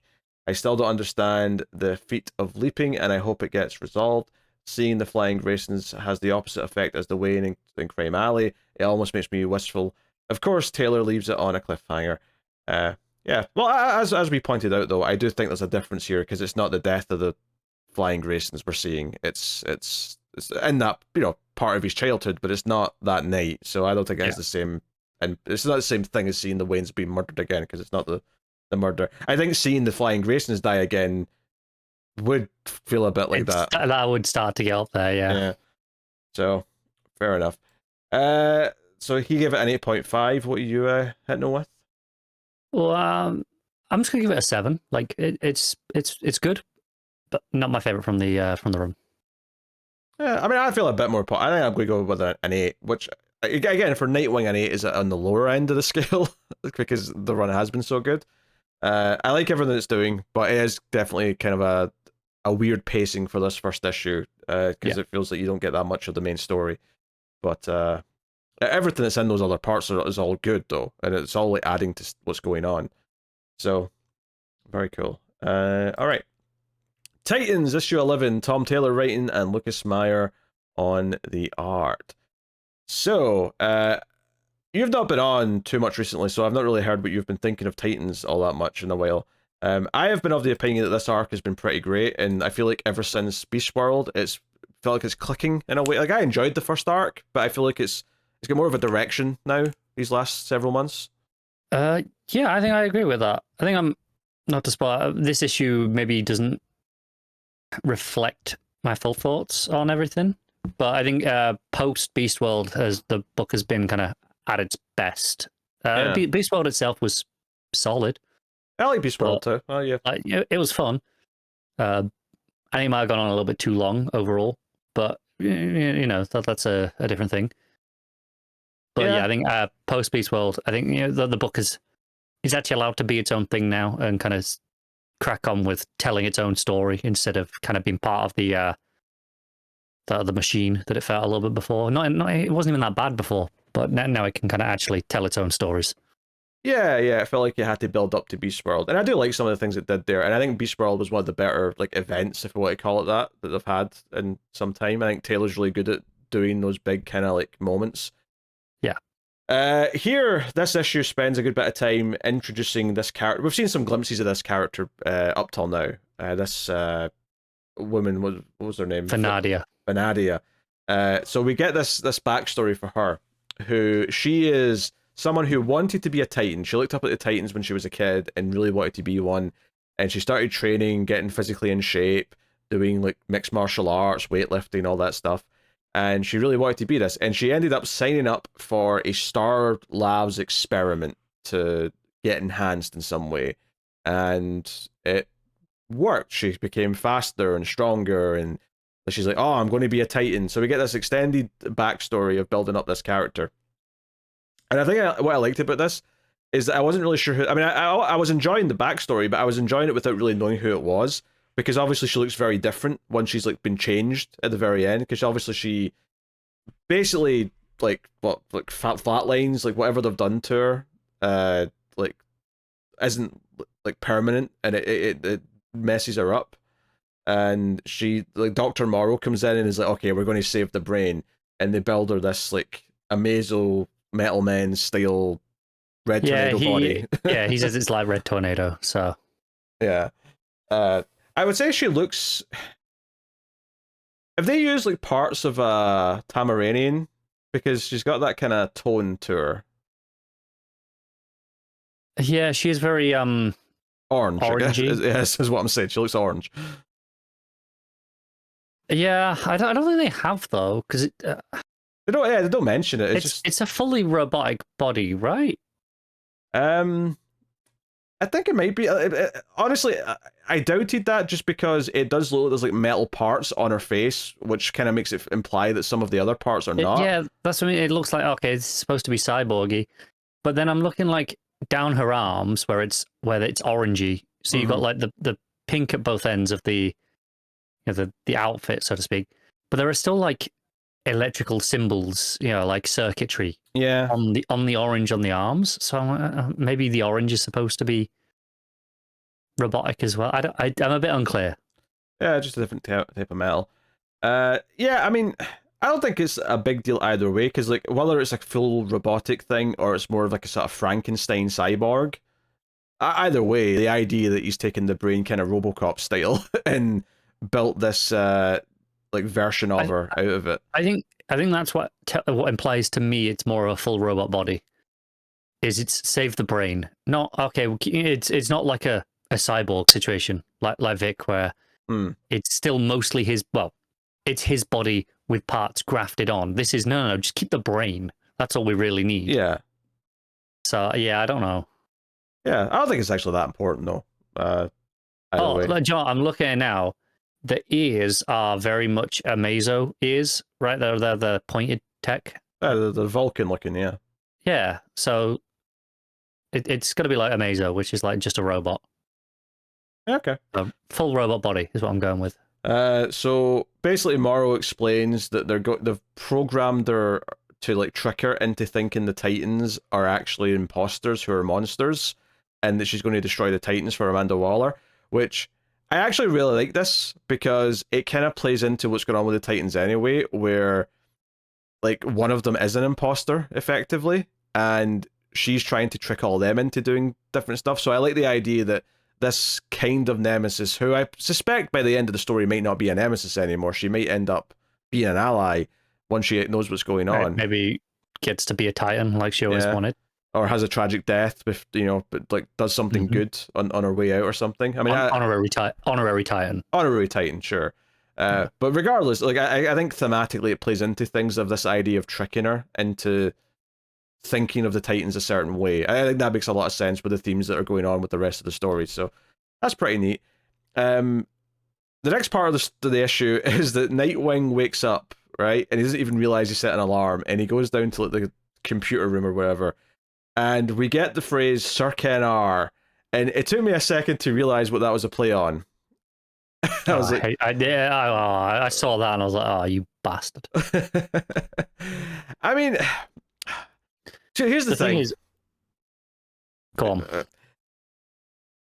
I think the only reason why I would have a negative feeling about this is because of the Batman run that's happening right now. It 100% is. Yeah. If this was just a fun reference to Zura and R, and it's like, okay, Dick's like kind of done that to himself, but only just so he can talk to himself and try and like figure out problems. It's not like a weird thing where, oh, this is like a more like extreme version of Dick who's like, you know, Nightwing Unleashed. It's not that at all. It's just like a second version that's secretive that he can talk to like puzzle through things. It's the same principle though, right? This partitioned off version of himself. And if this was a year ago, I'd be like, yeah, this is fine. I wouldn't even think twice about it, because I think artistically the next 2 pages are probably the best in the issue. Yeah, it would be amusing if nothing else. Whereas because of the Batman run and them running Zura and R into the ground, I'm like, oh. Now, admittedly, I don't think they're going to make this a big thing. I think this might be something he does from time to time to have these private, like, inner conversations. I don't think they're ever going to use this as a plot to, like, do anything with it otherwise. I hope not, but I like, this book does nothing wrong with this. Like, right now, nothing at all, but I still groaned. It's basically just a mechanic to have him, like, you know, have a bunch of thoughts, right? And have us, like, get to a conclusion where he's actually questioning, oh, maybe that was really, like, Hermes with a warning. Maybe there is something to Raven right now. She's an imposter. Yeah, we knew he was already having these thoughts because Raven had mentioned it. I think it was the last issue. Maybe it was the one before, where she says that, oh, yeah, you know, Dick's smart. Yeah, he's been having these thoughts occasionally, but she just deletes the thoughts as soon as he has them, basically. So he just keeps having the same first suspicion over and over again, basically. She obviously does not know about this. Yeah, it explains here that he's doing this in like the small pockets of time where Raven naps every night, because she doesn't sleep very much, but when she does... 20 minutes a night, that's it. Dick has these little private conversations to himself to make sure this sticks in his brain. Which, yeah, like, again, I think this is perfectly fine. The only reason why I have any negative kind of feeling towards it is just because of what they've done with Zura and R and Batman over the last year. That's it. Absolutely. And like I said, artistically, this is the best sequence in the book, where it's, you know, the silhouette of Dick, but then you've got, you know, it's split into the blue and red, depending on you know, which version's talking to him. I think, obviously, we may have mixed feelings about using red for Nightwing, but there was a period where they tried it. So it makes sense to have, you know, okay, there's another, you know, if you're going to use an alternate color, it's one that is still linked with Nightwing, and also just the fact that it is a nice opposite to the blue. So yeah, it visually works. Even if they had never had that period in the New 52 where he had the red on, it would still be the color I'd assume they'd pick. One, because it's just a nice opposite to the blue, but also because it's a Robin color. It makes sense as the alternative kind of thing. Yeah. So yeah, I have no issues really. Like I say, the only slight hesitance is just because the Batman book is just completely run the concept into the ground. But it's just nice to know he's having these suspicions though, because obviously it's going to be a big deal going forward. And then this is when Vanadia, it'll sink in eventually. She flies in and the tower starts alerting everyone that there's an enemy on approach, and she's like, monsters, and starts fighting them. And you get like a little glimpse of what she's seen at one point, actually, like, because Donna's just like a t-shirt, and from her POV it still kind of looks like Donna, but she's got like sort of extra lines, like she's like either possessed, like a robot version of Donna. So yeah, she has like green eyes and like a few extra lines on the face to indicate some robotics. Yeah, it's kind of an evil look. So we get a bit of that Terminator vision. But yeah, so we get the Titans fighting her. Yeah, and it's a nice splash page or two. But then you're like, okay, Raven makes her vanish somewhere, right? Does a portal, does that. and they're basically questioning, what is this? Where did she go? What's going on? And then a boom tube opens up, and she immediately comes back, and it's just selling that. It's very much an Amazo thing. This idea that she's got a counter for whatever they can throw at her. So even though she's not literally opening a portal with magic like Raven just did, it's a pretty effective counter to it. Like, yeah, it's one of those things that for me is why I tend to not like Amazo that much. It's kind of just it's a bit easy. It's one of those things where it's not that it's a cop out, but it just feels like you can just do whatever. It just doesn't matter because they'll just come back. It kind of it always makes, especially this part of the fight, of these sequences, it makes it feel pointless and just okay. It's just there to look a bit look a little bit showy, and it might look nice and be enjoyable enough. But you're always just waiting for okay. Can we just get to the part where we actually have to think about what we're doing here, please? I think maybe part of the problem in this instance is we as an audience know it's Amazo tech. The Titans don't. So they're nowhere near that realization yet.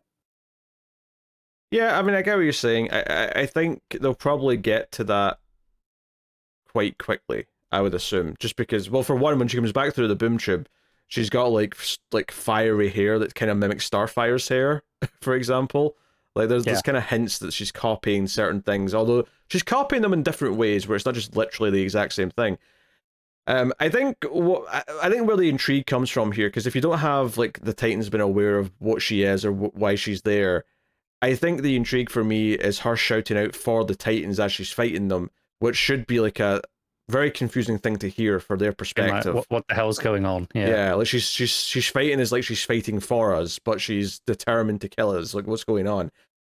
She stabs Raven. Actually, she just impales Raven at one point. She vanishes into a portal to go and heal. Yep. After shrugging Gar away, they're like, nope, piss off. Yeah, she pushes him away and says, "Get the hell away from me." So the thing's all breaking down. And I think that's the other thing here that's intriguing here. So the Titans are a little bit lost in the middle because they don't really know what's going on right now, although Dick's starting to put some of it together. Obviously, when he tries to maybe say his concerns to the others, this little moment with Beast Boy might be enough to convince Beast Boy that something's not quite right, even if he doesn't want to believe it.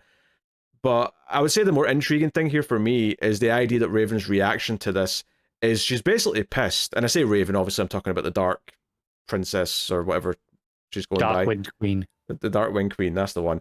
Her reaction to this is like, oh, this bitch tried to like take my Titans, who I'm trying to manipulate into being my servants for hell.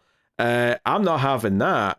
So I think it's interesting the reaction it's caused in her, because it really suggests this idea we're going to have the only Titan that's actually not really the Titan is now so angry at her that she's going to come at her with everything she's got, and that's a potentially interesting dynamic to play out whilst the others are trying to figure out what the hell's going on.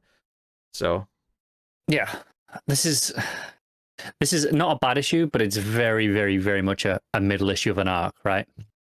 Yeah, sure. That's fair. Right. It's very much okay. Let's move the pieces around to get towards the end game of this arc, which I am looking forward to quite a lot, because as I said, I think this has been far and away the best arc of the book so far. Yeah, and I think it works quite well because half of it is that backstory to this character. I think that gives it like a focus that makes it feel like, okay, this is this chapter, and then everything else is just a little sprinkling of all the other stuff that's going on to move things forward. But that's like the real focus of the issue, is that backstory. To make us care a little bit about this character, to care that she's been manipulated by Waller and Morrow. And yeah, it's like nearly half the issue. I appreciate she didn't have an accident that led to like this whole RoboCop style like thing. I appreciate it was just no. She basically pushed her body so far with this like experimental like treatment that her body just gave out, and like she died trying to become a Titan. It adds a bit of tragedy that it's her own fault, kinda. Yeah, it's one of those things where it's her own fault, and also it's a dodgy Star Labs doing shady shit sort of situation as well. Like they're trying to engineer their own superheroes, presumably that they want some more superheroes on the government payroll. Mm-hmm. And she's literally outrunning a car when her heart just crashes. Yeah, and that's why Waller has easy access to her as well. I guess she's kind kind of government property in a lot of ways right now. I mean, that's what Waller's going to say for sure. I mean, I could believe that. Yeah. So no, I mean, I think this was a solid issue. It set up, it added some depth to a character who's been kind of just a minor tease up until this point, because we've seen her like on a table and stuff, like sort of teasing that she's going to be coming into the story. I think we even saw her for the first time at the end of Beast World, I want to say, was the first time they showed her off. Like, maybe, yeah. They definitely did a tease like before she became like a proper thing anyway. Do you know what? It's just, I think what this issue is lacking for me, it doesn't have any of the humor that this book has had. Even when this book's been like, doing its big stuff, it's tended to have, jokes in there, like and good jokes as well. It's been legitimately quite funny. I don't know if it was last issue or the one before. They're kind of blurring in my head a little bit. It's when the guy, he's showing the new guy around at his job for and they're like, hey, we're good guys here. Don't believe all that negative press. Look, come and meet Amanda Waller, and opens the door and she's there talking to a devil, and they're like, oh yeah, it was Peacemaker. Never mind that. Yeah, Peacemaker was showing him around. Yeah. That was a funny moment. Like stuff like that. Like this issue has nothing even remotely fun. Like there's not even any little banter between any of the team members. Yeah, they don't really have a chance because most of the characters only come in for the fight, and then I think that's what this issue is missing for me. There is nothing that's got that balance of those two elements that have made this book, as enjoyable as it has been. Yeah, that's fair. The art is phenomenal, though. Lucas Meyer's been quite a find. Because it's really good. When he popped up during Beast World, I was like, oh, this guy's good. And I was he's taking over the Titans book from what's her face? I was like, yeah, okay, I'll take it. It was Nicholas Scott, right? Nicholas Scott, yeah, that's what it was. Yeah, name was escaping me. So, yeah, I mean the art's really pretty as it's been. Solid middle chapter, but definitely a middle chapter of the story. Did Matt send thoughts on this one? I think we're reaching the end of. Yeah, he did. He's got this and he's got War Journal. So let's see what Matt said. Pretty standard, but the art is the real story. I enjoyed the origin for Vanadia with how the dynamic with Meyer made the action. It felt very frenetic. The panel breakdowns through the issue and what's going on in Dick's head really stood out. And more Meyer Starfire is something I won't ever be mad at. All that said, I hated the Shuriken R stuff. It makes logical sense, but I don't feel like Dick would establish something like that. I feel like it would be different. Also, Vanadia being a peek at the Amazos for absolute power is a nice foreshadowing, but I don't need a Titans Amazo more than once. It was nice seeing Dr. Mora pop up though. Also, kind of ends abruptly. 7 out of 10. I was fine with the ending in this, actually. I mean, maybe it's just because I'm compared to Nightwing, but I thought this... I think it's really interesting that both this and Nightwing have the exact same page count split, where it's the 7 pages at the start and then the rest. I think... And this one's split up again, where you've got, the first part's the Dick bit and then the rest is the fight. I think the main difference, though, is that part of the start here is all one sequence as opposed to being split into 2. So it makes it feel more cohesive as like it's 2 parts rather than 3 or 4. Yeah, I think it's just a coincidence that both of Taylor's issues that are out in the same week have a kind of similar structure, because it's not like he always has this structure in every other issue. It's just... No, I've definitely he's had some pacing issues before where we felt things have been a bit weird. Not necessarily recently. I'm going back to did Tom Taylor do the Justice League Power Rangers thing? He did, yeah. Yeah, I remember talking. It might have been one we did separately, but we talked about it might have been issue 2 or something, where it was so weirdly paced, where it was like half felt like it was the previous issue, and then the first half of the next issue almost. It didn't feel like an issue in its own right. I remember that, yeah.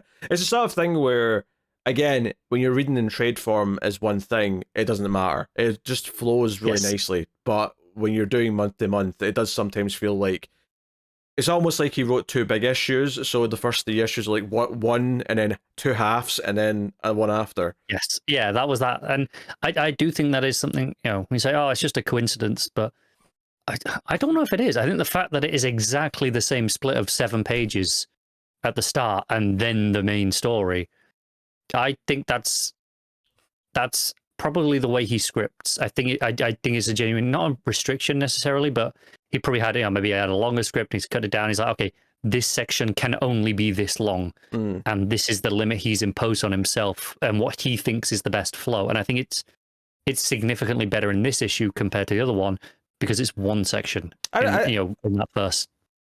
I just mean it's a coincidence in the sense that they both hit at the same time, because like I don't think this is something he's doing every issue by any means, but clearly these two issues needed similar like treatment, so they ended up both being kind of similar. Maybe it's not every issue, but I'd be really fascinated to look through a handful of his issues now, just at random, and see how many have that 7-page split. Yeah. I don't tend to feel like I have much of a pacing issue in general with Taylor, though, so I think if he is doing it a lot, then I'd say most of the time it works. Yeah. So, well, that's what I'm saying. I'm saying it works here. Yeah. I think we're noticing it and pointing it out because we've got a comparison at the exact same time where it doesn't work. And I think it's more a case of why the other one didn't work as opposed to why this one did. I think this is the default, the standard where, okay, no, this works. This is the tried and tested method, which is probably why he's used it in Nightwing and not accounted for the fact that he should have probably done something different in Nightwing to because of the way it was working. Anyway, Matt gave this a 7, which is lower than Superman because he's a mad psychotic bastard. What the hell? In no world was this lesser than Superman. No. What did I give Superman? Did I give it a... I gave Superman a 4. Yeah. Okay, that's fine. That makes me feel a lot better than what I'm about to give this. Why are you giving this? Okay. I'm going to give this a 7. Okay. Which is the same as Nightwing, for different reasons. My 7, okay, like it's the same as Matt, but it's probably a harsher 7 than what Matt. Like weirdly, Matt's usually very glowing. I would have expected him to give this 8+ based off of his comments.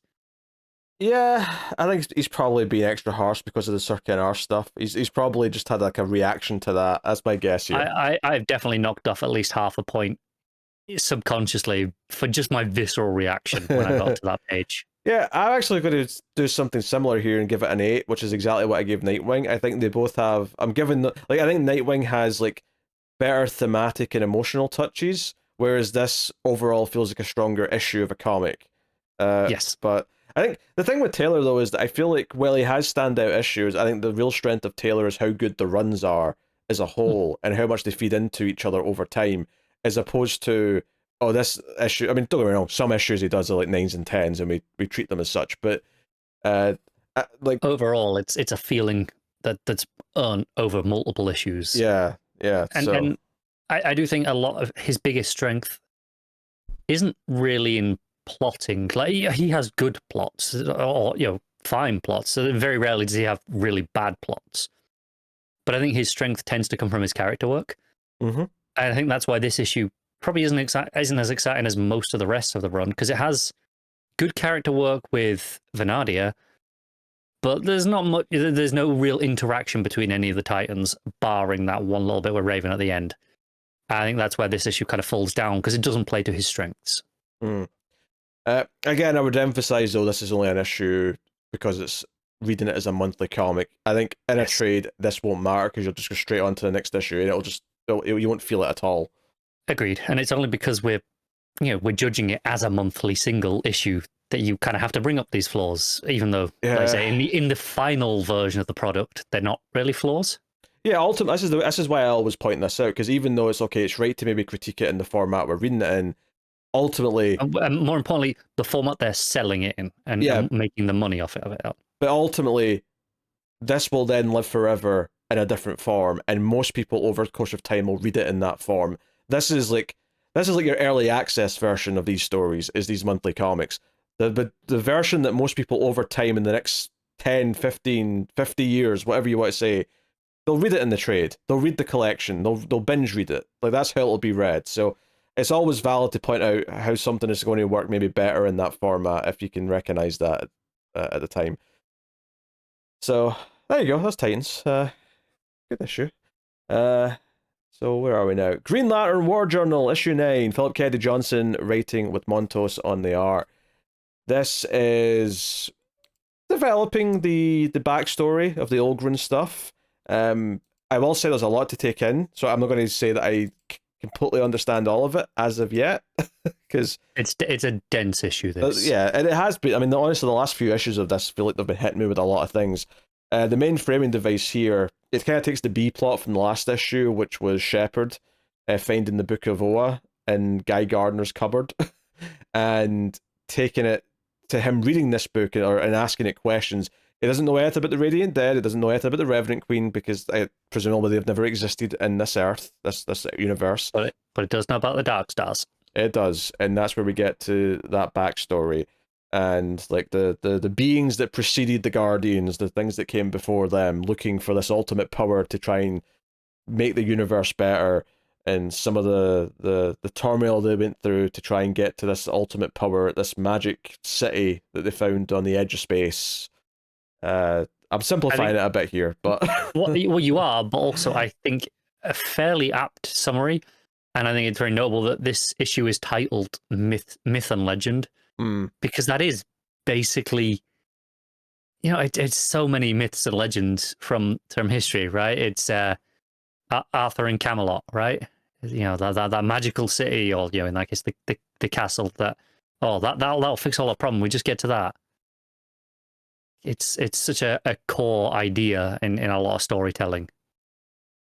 Yeah, and there's like a fallen goddess in the crypt of this city, which is not Olgren, but is the daughter of Olgren, I think they said. When it comes up. And then we come back to like John and what he's doing with the other aliens, but obviously as they're talking about this Dark Star and we see this symbol inside the city, inside this like tomb or whatever in this city and the backstory, it's exactly the same sort of star that is sort of looking down upon John Stewart and all of those others. It's almost like they've been put inside this, right? Whatever pocket dimension this is inside this star. So it's kind of like, so okay, we're starting to get a sense of like what this thing is, and the backstory keeps going, and it talks about how these warriors got this power made of light, and this predates all the lanterns, so it's this like light that came from this Dark Star stuff. But it kind of corrupted them, and we'll get into it. I feel like there's a lot to take in this issue. There's also some stuff with John's mother seemingly having a moment where she kind of realizes that this isn't really her daughter, but then kind of like glosses over it when it's pointed out, and just like, oh, that happened a few times over the last handful of issues. Yeah, but basically she's trying to defend her because one of the Revenant or the Radiant Dead show up. We knew he was there. He was watching last issue. We got a tease of that, but we get a little bit of this fight, which looks. It's not much of it, but it's really nice because of the sort of deep purples versus the greens of the constructs. It's a nice contrast between them. But I mean, what did you make of all this backstory stuff? I mean, I think the first thing I have to point out is the art, because the dramatic shift between the real world stuff and then the story in the book history is pretty dramatic, and I kind of love it. It's very Liam Sharp-esque. The stuff in the history book, if you think of like his, especially some of his later stuff that he got when he got a bit more fantastical. It reminds me a lot of that.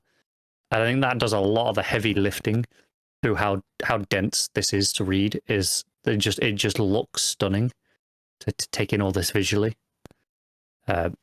As for the actual stuff, it is very much just this. It's core myths and stuff, and it's kind of fascinating to me that we're playing with that, because so much of the Green Lantern stuff up till this point, in general, not just this book, has been history of the universe, and they always want to say, it starts with the Guardians, right? We were there at the start, and we know that's not true.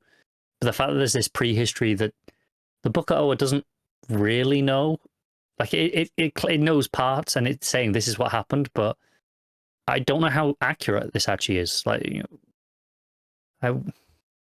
this is what they think it was. That doesn't mean that's what this is. So I would not be surprised if we learn that some of this is not actually correct, and we get some subversions from that, which I think will maybe be one of the downsides of this book.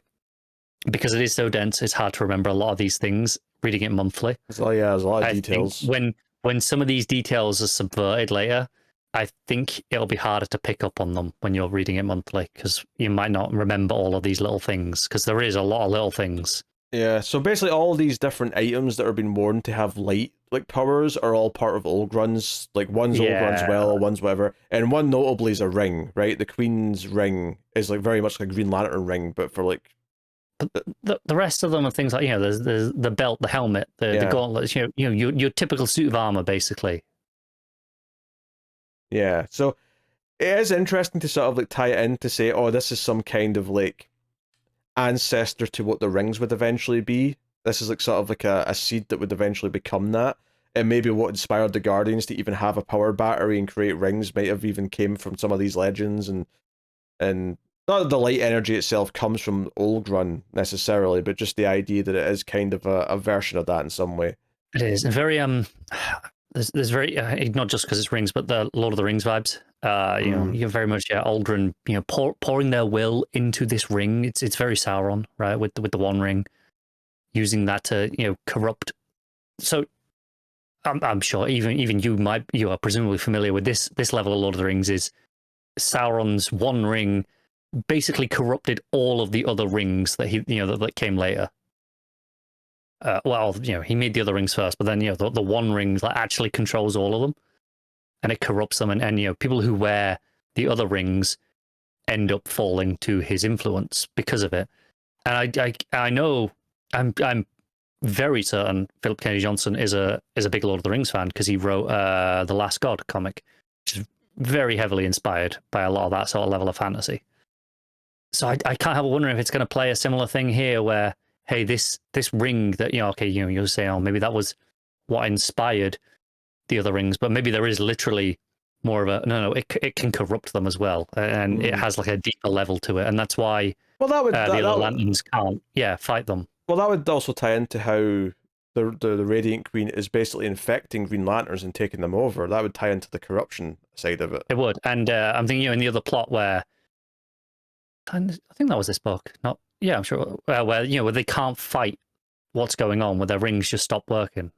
It might be the other book with Hal, actually. That's the Hal book, yeah. I do wonder if there is maybe some tying in with this. Maybe. I don't know for sure, but I mean, wouldn't be out of the question, seeing as we have two Green Lantern books at the same time. If they have some connections. Yeah, for sure. No, it's obviously the art's great. Montos does great shadowy stuff. Obviously the story's very different, the backstory, but whenever it goes back to John or whatever, and they're theorizing what to do to try and get out. They know that the armies of the Radiant monsters are coming, so like we kind of build up to some big fight stuff towards the end. Yeah, and what I do love about that art switch is the first few pages. So you have a page in the normal stuff, and then you have a page, the 2-page splash with the book with that art. I actually thought they had a guest artist doing, one of the other ones. I didn't realize until I turned the page, and the next page after that's the credits page, and it says it's all just Montos, and I was like, oh, that's even more impressive to switch up that dramatically and be equally as impressive in two different, very distinct styles. It makes it even more impressive to me that it's not a guest artist. Yeah. So the book kind of ends with like John Stewart flying towards battle, effectively, to try and get out of the Dark Star or whatever. It's he loves his mech suits, doesn't he? Yeah, he does. Yeah, I did like the little touch though of this like motivation, like the construct of his mum kind of appears above him, as if it's just sort of like seeping out of his head kind of thing. Yeah. Nice little moment. But yeah, so yeah, it even kind of implies, later on, like, they called them Dark Stars, and it was the idea of like using the rings to make their own brand of warriors, which ultimately is what Green Lanterns are as well. Like someone made their brand of warrior using rings. So it feels like he's doing a lot of this big mythological stuff to kind of tie in and add some depth to maybe some of the really ancient history that leads to like the modern Lantern stuff, which is interesting. I do feel like it's probably going to read better though when you can read all the issues together, just because I feel like there's so much going on. And if anything, read Warworld Saga. And then go into this, because Warworld Saga was building up to Old Run as well. That was part of that. So he's really continuing this idea of this like mythical power in the universe that's been used in different ways. So yeah, it's such a fascinating read. This is one that I think is going to benefit a lot from rereads. More so than some other stuff that's being published from DC. And not to knock the other stuff, there's a lot of it's really enjoyable. But this is one that I think is enjoyable, but I think will become even better once it's all out there. And you can kind of not just go start to finish, but once you've finished it, you can then go back and kind of see what all the pieces were actually building to. I think it'll be even better that way. Yeah, the end of the narration here in the story kind of implies that like one person became a special Dark Star, and I think it's meant to mirror the idea that John Stewart's becoming a special Green Lantern. Like, like in the grand scheme of time, the time of the Dark Stars was not actually that long, but one stood out. And I think the idea is that, it's in the same way that we talk about human beings on Earth. Like, you know what, in the grand history of time since the Earth formed, humans have only been here for a blink of existence, effectively, even though it sounds like thousands of years, Right, and even now, there's probably only realistically, from all of history, there's only really a handful of names that stand out, right? For anything before the last 100 years or so. Yeah. Which is technically history, but it's barely history because it's still in living memory, right? If you go back further than living memory, it's, it is got to be easily less than 1%, 0.5% of all the people who've ever lived that most people could name. Even less than that. I mean, a lot of people. Yeah, I mean, not even that people could name, but that there are even named in any records that we can, verify lived. It's a minuscule amount. Yeah. So, no, he's playing with big ideas, and I kind of appreciate it as being very different to all the other books because of that. It feels like it's trying to hit something. It definitely has an identity, which not every book can say. Yep. Matt did send in his thoughts, and this is the last one he sent his thoughts in for. Montos art really pops off with all the mythological aspects we see in relating to the Dark Stars, and that's balanced by just how simple the art is for Ellie and Mama Stewart side of the story. PKJ has a knack for recontextualizing the cosmic side of the DCU. I loved everything to do with the Will of Volgron being the source of the Radiant Dead and being the source for a power more ancient than the core. The fact that John is going to do what Byla has told him is impossible shows just how locked in the character PKJ is. That gave me a big dumb smile. I hope we get more of him in Green Lantern. And he gave it an 8 out of 10. So I think I'll agree with the 8 out of 10. Yeah, I think I'm it's kind of a weird week because I feel like a lot of my favourite books are out this week, but they all had issues this week that were not their best issues. All solid issues, but none of them were their best issues. Yeah, I feel like I'm giving out a lot of 7s. Yeah. In general this week. There's a lot of good books, but not a lot of great this week. Yeah. I guess I'm going to 8 out of 10 again as well, so there we go. It's just that type of week. Batman Superman World's Finest issue 27, Mark Waid writing with Dan Mora and Travis Mercer on the art. So this is continuing this Imp story, which initially I wasn't looking forward to too much because the story in the annual or whatever it was that was sent up wasn't that good. But luckily though, that was just because it was just nothing but imps. I really enjoyed the last issue. I think this one was another fun one, mainly because they're having fun with the villainous imps being in the fight. There's a lot more going on, and I'll admit it popped me immediately. The first page made me laugh, which was the Bat Imp or Batmite, I should say, fantasizing that he's Batman, and it's done in the style of the opening of the animated series. It's perfect. I think it is perfect, down to the fact that it says, I am the MITE. That is funny. That cracked me up. My problem is nothing else in this issue lives up to this page. Okay, that's fair. I'll admit that. That's the best page. But I'm not saying it's a bad issue, but nothing lives up to this page. You set expectations so high, opening with that, and then the rest of the issue is good. But I'm disappointed because nothing can come close. It's just a little bit of a shame. That's fair. I think what I liked about this issue is that obviously we've got some of the villains fighting with their imps against the other heroes. Wonder Woman shows up. I think we see a couple others. Yeah, and then you got Parasmite going around. Yeah, I think what I liked about this is that the two main imps, right, which is Mixie and Batmite, split up. And Batmite tries to, he actually gets Robin out of the wall because they were left in two-dimensional space. But he ends up swapping with Robin, possibly unintentionally, it seemed like. And he ends up in two-dimensional space with Batman and Superman. So he ends up working with them, whilst Mixie is on the outside working with Robin. And Robin wants superpowers again, but he's like, nah, you couldn't handle it. We need someone else. And then, surprisingly, he goes to Jimmy, who's around reporting with Lois, and he's like, hey, you've had lots of weird transformations over the years, and they're all buried deep in there somewhere in your DNA and your memory. So I'm going to unleash them all. So we actually get an army of Jimmy Olsens in all of his various forms, fighting the various imps. Yeah, I'm partial to the Olsen Wolf. I particularly enjoyed when he bites the other one that was an animal. Who was it he was biting? I'm trying to remember. Cheetah? I think it may be Cheetah, yeah. He sort of jumps onto Cheetah's back and goes to bite her, and I thought that was a great visual, because cat and dog kind of thing. Basically, Batmite tries to help take Batman and Superman out of the two-dimensional space, but when he does so, he actually takes them to the sixth dimension rather than back to the third dimension. And they're like, what the hell? And he's like, oh, this is where, like, I think Superman figures out, he's like, oh, this is the dimension where all time's happening at once. But this was actually an intentional thing. He didn't make a mistake. Batmite brought them here because this is where the villain comes from. He comes from sixth dimensional space, so he's here to investigate.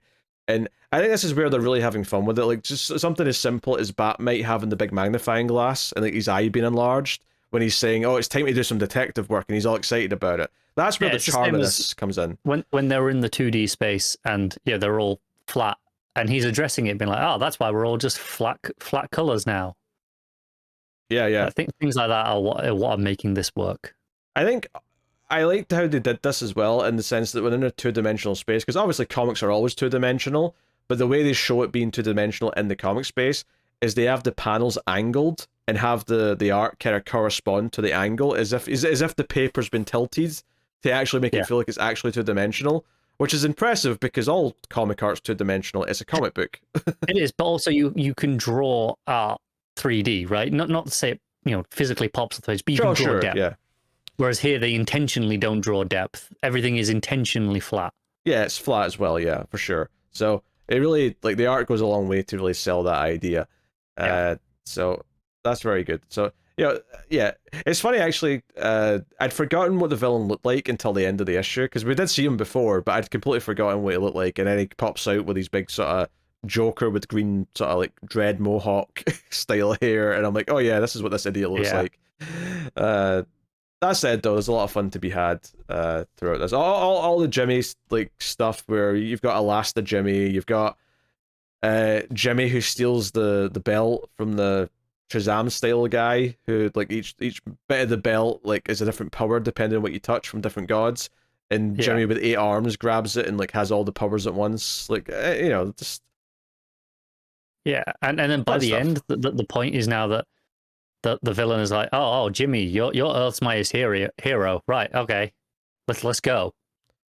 Yeah, what I like about that is it's Mixie who realizes, he's like, oh hey, you just took out all these villains by yourself, Jimmy, and then he's like, uh-oh, because that's the whole point of this, is the villain wanted to test and see who was the biggest hero, so that could be the whole point was, is it Batman or Superman?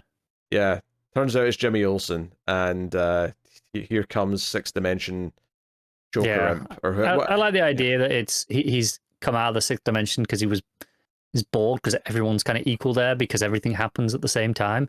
So now he's almost the definition of big fish in a little pond by coming down dimensions. Yeah. I don't know if I enjoyed this issue as consistently as the last one, which I remembered like having a hoot as like Batman and Superman were having to learn about all this stuff. But I think it's a pretty solid follow-up to it, and I'm enjoying this arc way more than I thought I was going to, based on that preview, prologue story from the... Yeah, I was not feeling that prologue. Yeah, but this was a lot of fun. I think having the regular characters around to like be normal and react to it and ground it a bit, it does a lot for it. Also, one of my favorite little moments is I think it was this issue where Batmite mentions at one point he must have been daydreaming, and then when Superman's like, oh, okay, like Batmite's trying to help, he's actually done something quite good here by bringing us here. Batman just responds with what Batmite said earlier. He's like, oh, sorry, I must have been daydreaming, and it does the sort of the icicles on the speech bubble. Like, just Batman's being just, he's not giving Batmite an inch and like giving him a bit of praise. He's like, he's not entertaining it at all, and I thought that was also entertaining. Also, I think it's a great bit of layering of like, it's a way of showing Batman's being quite literally frosty, right? Yes. Yeah, and you show that with that bubble. I think, we don't get enough inventive layering in either of the big two because for the most part they want the lettering to be simple, readable, functional, right? And just Joe, so it's rarely experimental or particularly inventive. Yeah. So I think getting just little moments like that stand out more than they probably would in like in an indie book, for example, because most of the time the lettering's fairly safe, not bad, but safe. So just having little things like that to show, oh, he's being frosty here. I think it's clever and it's fun to see. Yeah, it's a risky proposition though, because I have definitely many a time seen like what's meant to be robotic lettering because it's a robot speaking and being like, this is a chore to read. I hate it. Like, yeah. So there's definitely a risk involved to like being inventive with it, but if you pull it off and it's still nice to read, then by all means go for it. Definitely. Lettering is it's an unsung art, I think, to a degree that it's hard to really excel. Like, I think not I'm saying it's easy to be functional. There's still a craft and a talent to it, but if you could hit this level, you can get consistent work doing this. But to push on to the next level and not lose that readability, that's where it becomes challenging, I think. Yeah. So no, I think it's a super fun issue. It's entertaining. It's funny at points. Art is pretty solid throughout. Interesting having the two artists on this issue. I could notice the change a little bit, but it wasn't like some massive downgrade or anything like that when it switched from Mora. It felt like because I think the second artist was mostly doing the Batman Superman stuff. Yes, that's what I think. Yeah. The different dimensions was them. So yeah, 7th, 6th. Yeah, which is a nice way to break it up. It feels right to have it look different in that situation. And I'm glad it kept Mora doing all the action because Mora does some great action, especially when he gets an excuse to basically just draw loads of cool characters, basically here. Oh, for sure, yeah. He has to be inventive though, because he's doing all these like imp versions of villains, so you can tell he's just having fun with like and just tons of Jimmy Olsens.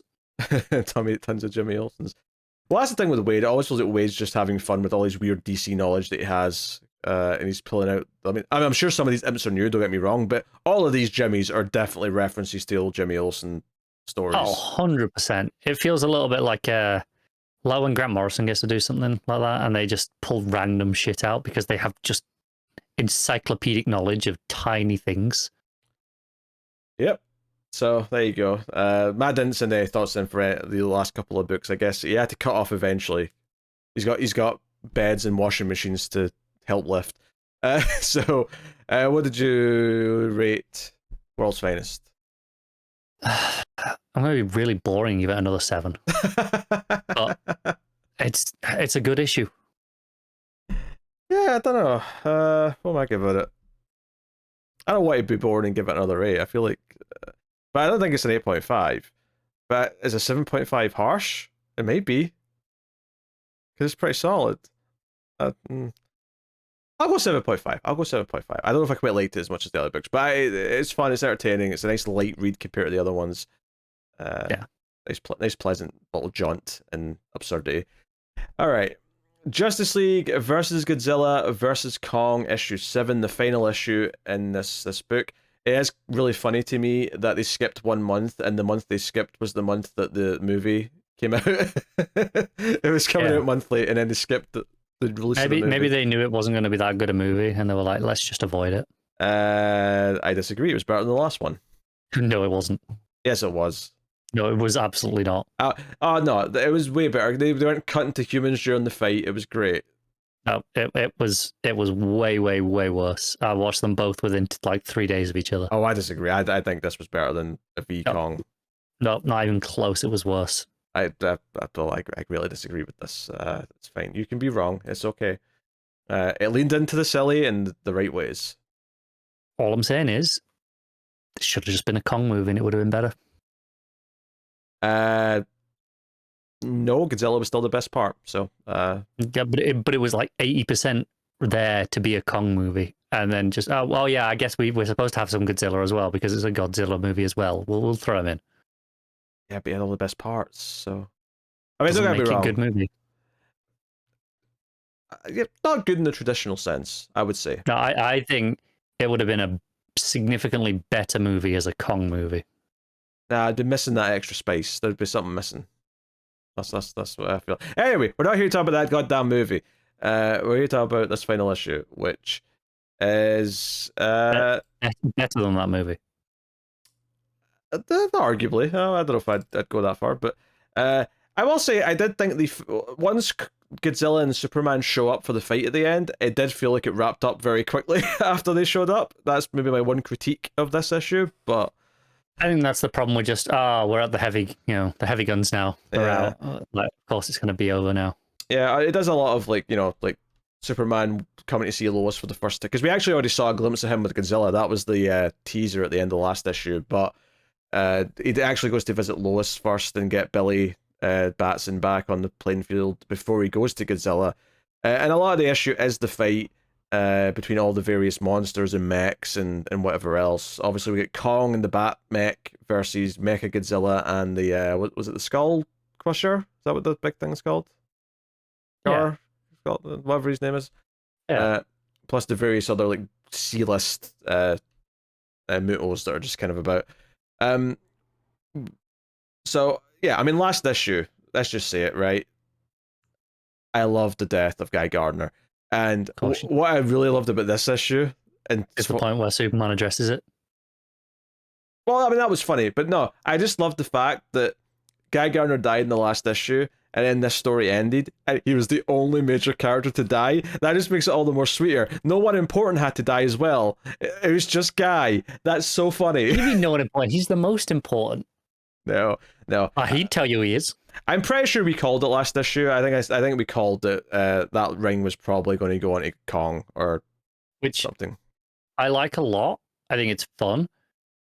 Not to skip ahead, but why does the ring just come off him at the end when the job's done, when he's still alive? Because he's not worthy anymore. Obviously, the reason is because they can't just keep it on him, even though that'd be funny. I'm going to headcanon it and say because he's not from this universe, it was temporary because he's going back to his own universe. Should have committed to the bit. I mean, whatever. Commit to the bit. Give Kong his ring. Yeah. I mean, I enjoy a lot of the fight, and obviously, Gar helps Kong out a bit as a big second ape. Obviously, yeah. They actually beat Mecha Godzilla between Bat Mech and the Green Lantern Mech that they get back up and running. But then he gets ripped in half as well. Batmech, that is, it gets destroyed. So, I mean, if I have I have two critiques, I suppose, about towards the end of this fight.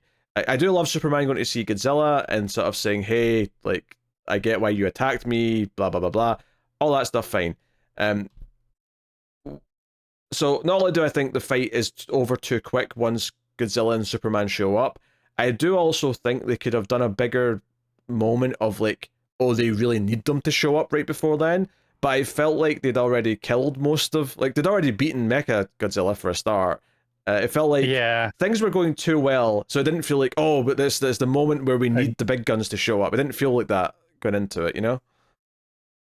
Yeah, Kong, he hadn't beaten the Skull Crusher one yet, but it was like on the ropes because he had the ring.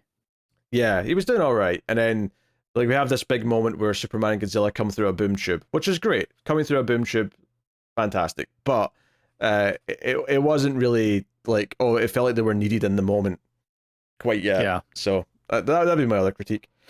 Especially since you know, the new movie has a great tag team entrance at one point in the final act, which is kind of what this is almost mirroring. Right. It was great. Mm-hmm. Like, I'm sorry, you just don't know how to enjoy good dumb fun. That's all that is. Oh, I do. I really do. That was not it. Ah, dear. Yeah. And obviously they had taken down the big mammoth one as well already, hadn't they? Yeah, I think so. Yeah, so there wasn't like it felt weird not to have at least two big threats or something still there. Or something new, and because when they took down Mechagodzilla, I thought, oh, they're going to have another big threat show up somehow. I didn't know what, but can we address though that Bat Mech does the Bane knee break on the for he does. Mechagodzilla. He does. It is a bat breaker, and funnily enough, there was a wrestling move in the new movie as well. Godzilla suplex King Kong at one point. Not to spoil things for people, but that did happen. You get the panel we knew we were going to get with Superman blasting his heat vision the same time as Kong was using his atomic breath. We knew we were going to get that shot. That was always going to happen. I actually really liked the two panels that kind of led into it with, the blue opening mouth and the red eyes kind of just, building up. I thought that was possibly better than the actual moment. It was just that little brief build up. Yeah, well, it's the thing. The first time Godzilla used his breath in the 2014 movie, you tease it with the back lighting up, right? Yeah. You do a little bit of build to get you excited. And then Kong comes in and hits the thing in the head with his axe, and then loses his ring for no reason. Yes, and you get the shot as Godzilla and Kong are both kind of roaring, and Superman's just kind of flying there amongst all the pile of bodies. Yeah, so yeah, the ending feels a little bit rushed, especially the Dreamstone was just in Godzilla's foot from when he stepped on Toyman. It's just kind of like, okay, I guess that's like a funny resolution, but this feels kind of neat and tidy so that we don't have to bother looking for it. Yeah, so. Yeah, it's we had an extra issue, kind of, than what I think you probably expect from this book. Because usually it's 6, we got 7, and I don't think they can justify another whole extra issue to do this stuff. But yeah, it probably could have done with a few more pages at the end of actual epilogue wrap-up stuff. Yeah, or if they did do an 8th issue, I feel like you don't do all the fighting stuff in this one, you do some of it in the next one, but you would have maybe like a subplot of someone looking for this Dreamstone, like, oh, okay, like a couple of heroes are designated to do that because we need to find this to send them home or something and make more of a thing out of it. But, obviously they had 7 issues. Maybe I don't know if the Dreamstone need to be found for like a corner that they'd written themselves into, so they just got out of it in the kind of the silliest way possible. So yeah. Also, I feel like we've seen Clark proposing to Lois a lot recently. Like every single one of these alt universes or crossover, just Elseworlds, a lot of them seem to have them at this exact point in their relationship. What was the last comic to do? I know, are you maybe thinking of the Death of Superman animated movie, which was a few years ago? No, I am as well. I'm including that as well. Yeah, that's the only example I can think of. I don't remember another one. I'm sure there was another one.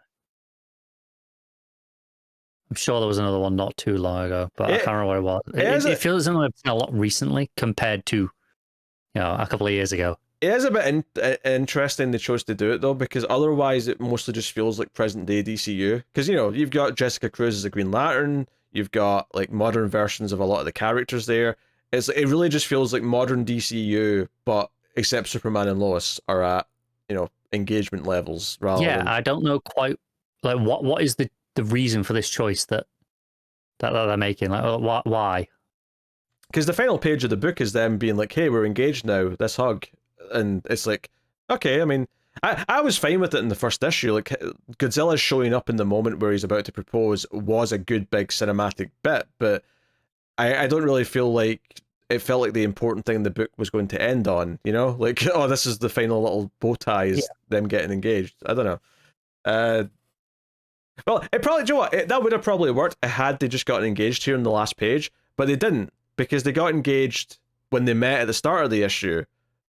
If this had actually, I think he moved that. Yeah, if this had just been him finally saying, okay, before we got interrupted and then engaged and just ended it, it wouldn't have been like a big deal, but it'd have been like, okay, I get why this is bookending the whole thing. But because he already did it at the start of the issue, this little moment at the end just kind of feels like we're I don't know, just having like a sweet moment for not much reason. I guess. 100%, he should have crushed the Dreamstone down into a smaller version and used that for the ring.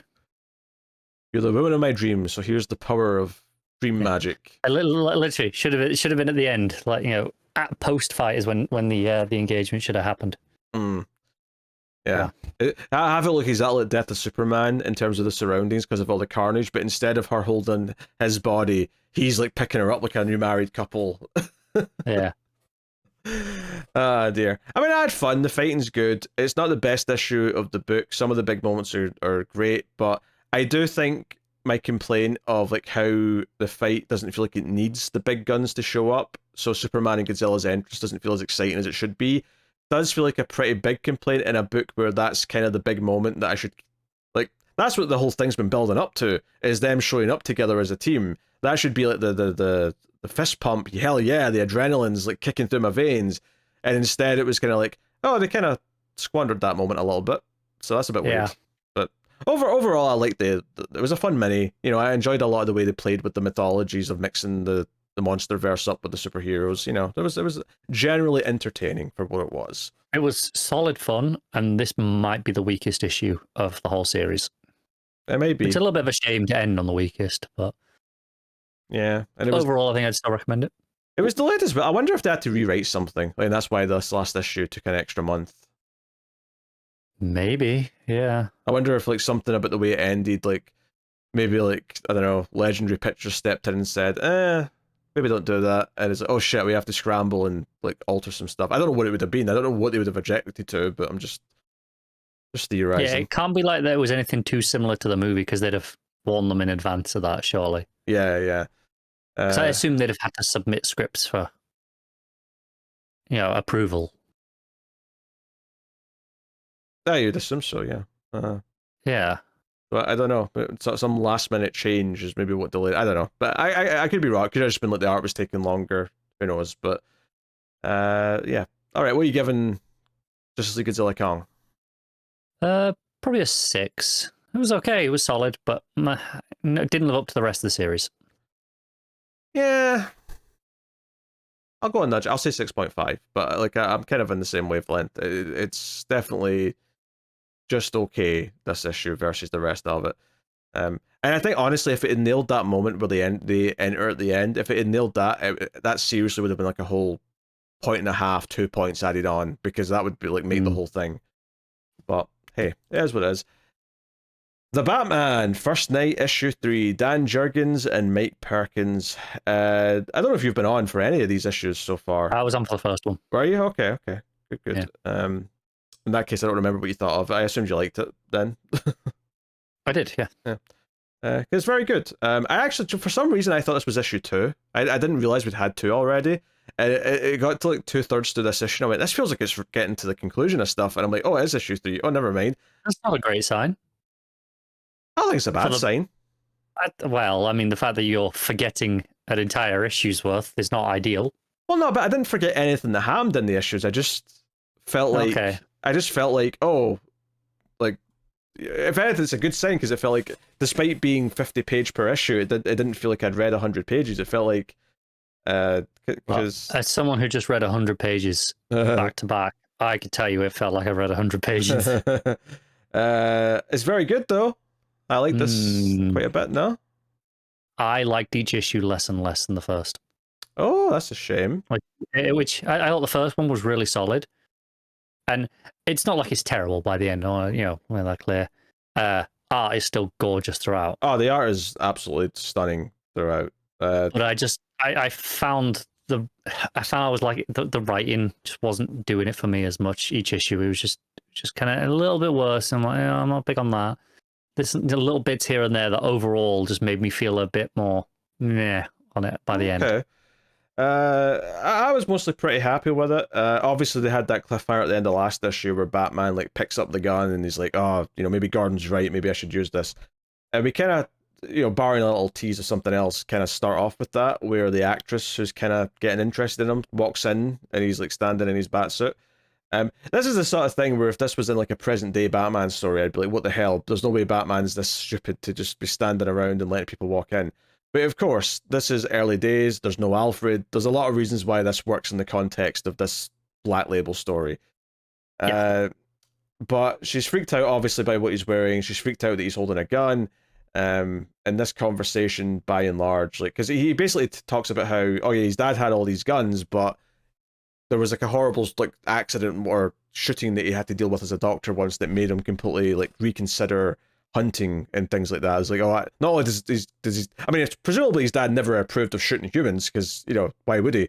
But even after like treating this gunshot wound, he didn't even want to shoot animals anymore. He's like, no, this is horrific.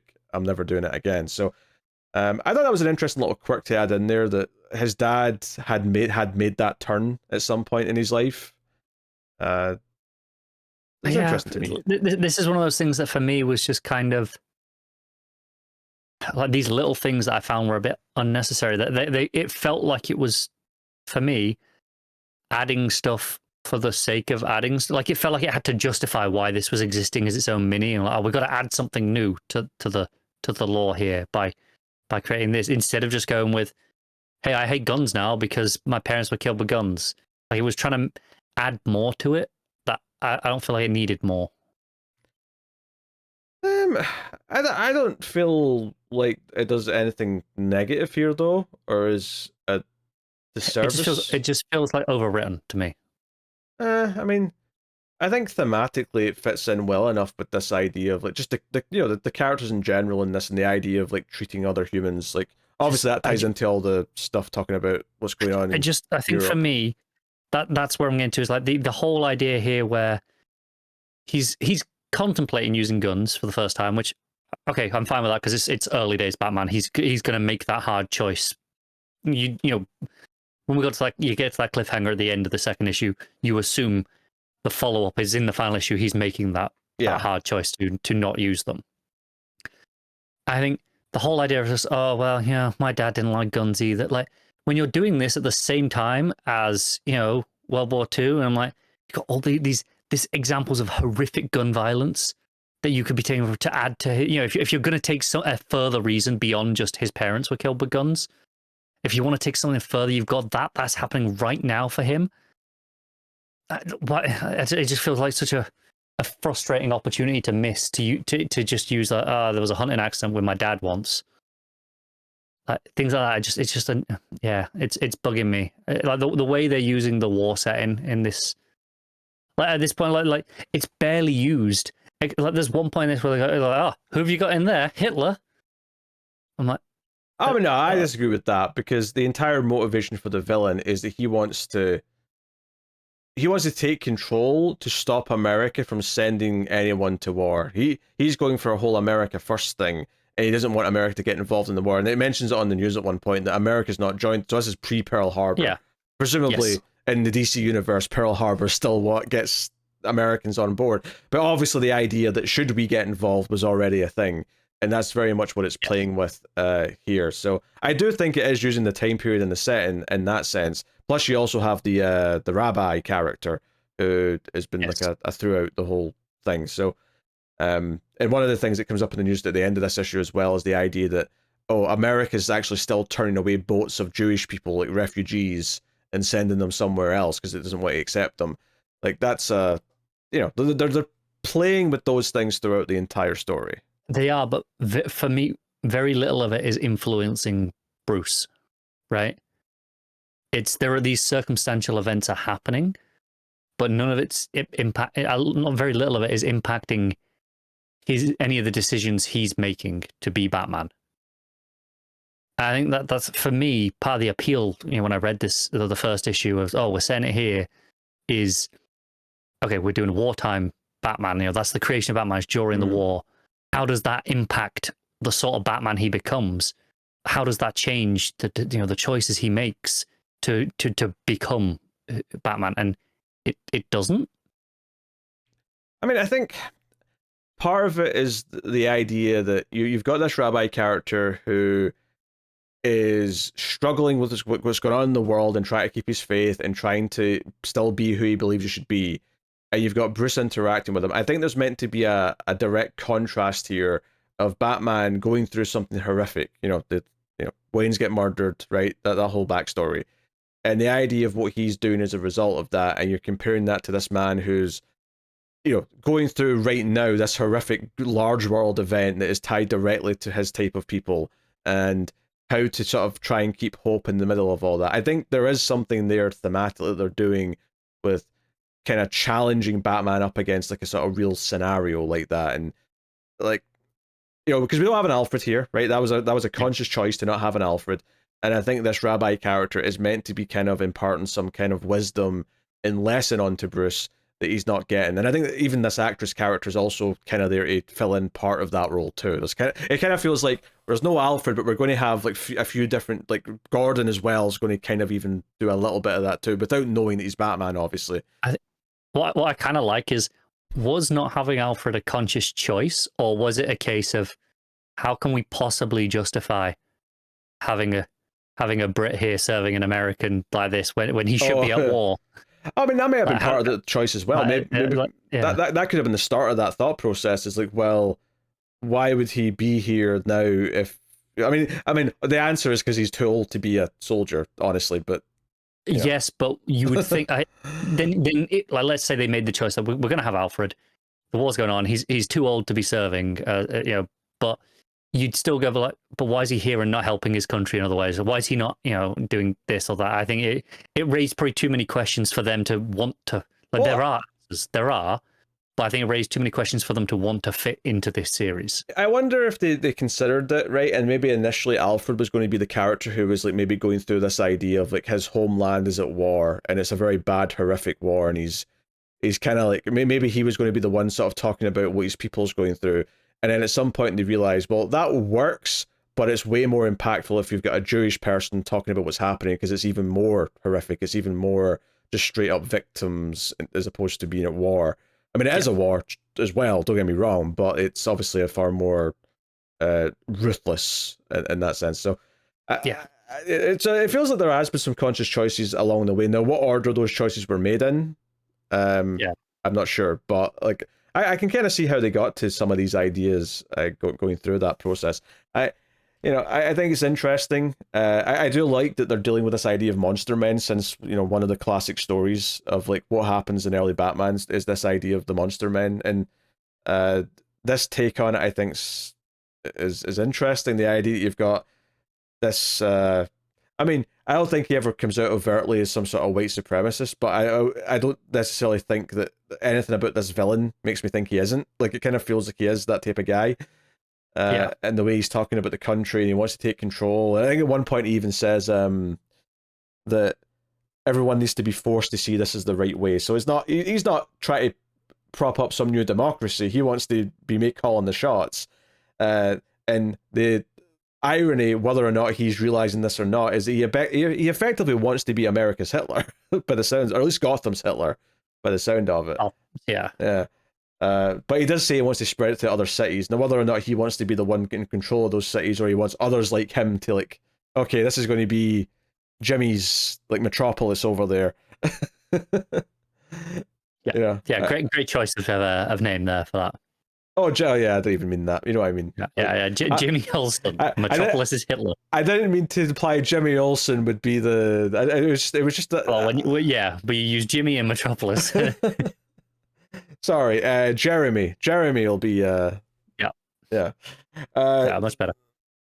So anyway, but yeah, Bruce is doing some testing on this monster man, and she's kind of like freaked out by it. But he develops a weapon to sort of like, so he basically discovers these monster men are going to die no matter what. They're basically, whatever they're doing to them is temporary. They'll only be alive for maybe a week, and then they'll just sort of deteriorate and die. Which is interesting, because it means later on when he's spraying them with this gas, and he gives Gordon this gas as well to spray on them, or this liquid to spray on them, it speeds up the process. And I thought that was an interesting question to sort of like pose of like, well, he is kind of killing them then at that point, even though it's going to happen no matter what, and they are monsters at this point. There's an interesting little discussion point to be had there, I think. Yeah, I think it's just a case of they're already dead. They are literally the Walking Dead at this point. They're like zombies. The sentence has already been passed. It's just a matter of time. I think it did make him feel a little bit colder than like modern Batman though. Still, he felt like he had like he's not willing to kill people with a gun or anything like that, but it did feel like because at one point he yells to the bad guy, "You're going to get the chair," and I feel like modern Batman wouldn't be rooting for that, but Batman in 1941, sure. That's the get the chair line definitely stuck out. Yeah, that feels like okay, this is a Batman of a different era. So the big part of the plot of this issue is that they captured like the main henchman for the bad guy, which is Jimmy. Funnily enough, Jimmy something is his name. And it's the idea is that the voice, the bad guy, is going to like be sending everyone he's got to try and kill him before he can talk to the police. So we get a bunch of scenes with the police outside, sort of watching over. I think the warden of the prison's meant to be the main red herring for who the voice could be. There's a lot of like hints that it could be him. He'd have access to the prisoners, since all the people turn into monsters are like, all people who are about to be executed. So they do a big reveal where it's actually the prison guard who's kind of working under him, and which I think is almost kind of smart because the uniform is very kind of like military looking. He's got like the strap that looks almost like a Nazi uniform kind of thing. I think it's an intentional choice. But there's a lot of great art here. There's Batman jumping on like the top of the car that's transporting Jimmy's body back to the villains and stuff like that. You've got another subplot here where you'll remember that the brothel owner was told by Batman that to stay in business he has to offer protection to the synagogue.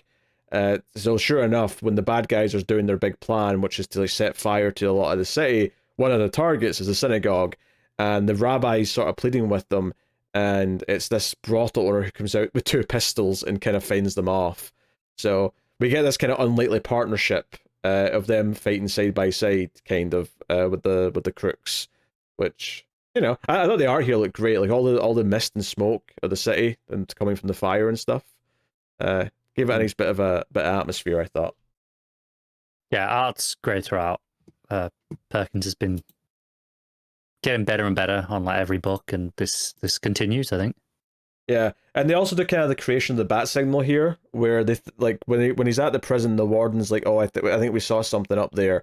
Turn on that light," and it's it's a big signal light, and they blast it up, and we get kind of like the idea that he's been lit up by the signal, kind of making the bat signal. Although the art's kind of interesting here because they do a thing where it appears behind them in light as opposed to in shadow, which was an interesting choice. Because it's not a mistake. They've clearly made this creative decision to do it this way, and I almost think it's maybe saying that Batman is a light in the city, almost, or something like that. Despite how demonic he looks and how everyone thinks of him as, or something. I don't know. I just maybe I'm reading into that too much, but it seemed like an interesting choice to me. I get. I mean, there has to be a reason for it, right? Yeah. You don't make that choice randomly. It's not a mistake. Yeah, they understand how lights and shadows work. Yeah, I mean, you literally see it like the page before. You see, the bat shadows as a silhouette with like the green lights around him. So like, obviously they understand that. It is that next page where you see like almost the astral projection kind of version of the symbol of the bat. I assume, to be honest, that it's not literal. Like that's not there. Oh, almost. for sure. No, I agree. It's not. It's more a artistic representation for us than it is a. Yeah. But that makes sense. Looks good. Looks very good. Yeah. They do a good job with this guy who turns out to be the voice though. Like he's got that kind of bony face that makes him look kind of like evil. Like he just looks very sinister as soon as he starts revealing who he is.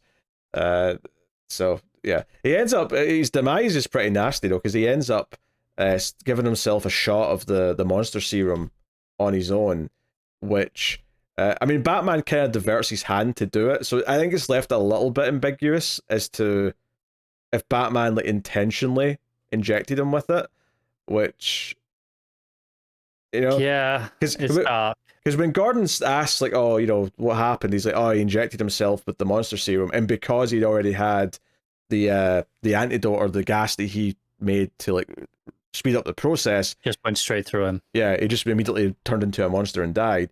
But when you look at the panel where he actually does the little motion to hit the hand, it does kind of feel like, oh, that may have been an intentional like sort of reversal to do it, as opposed to like an accidental thing where the guy chose to do it or accidentally, syringed himself.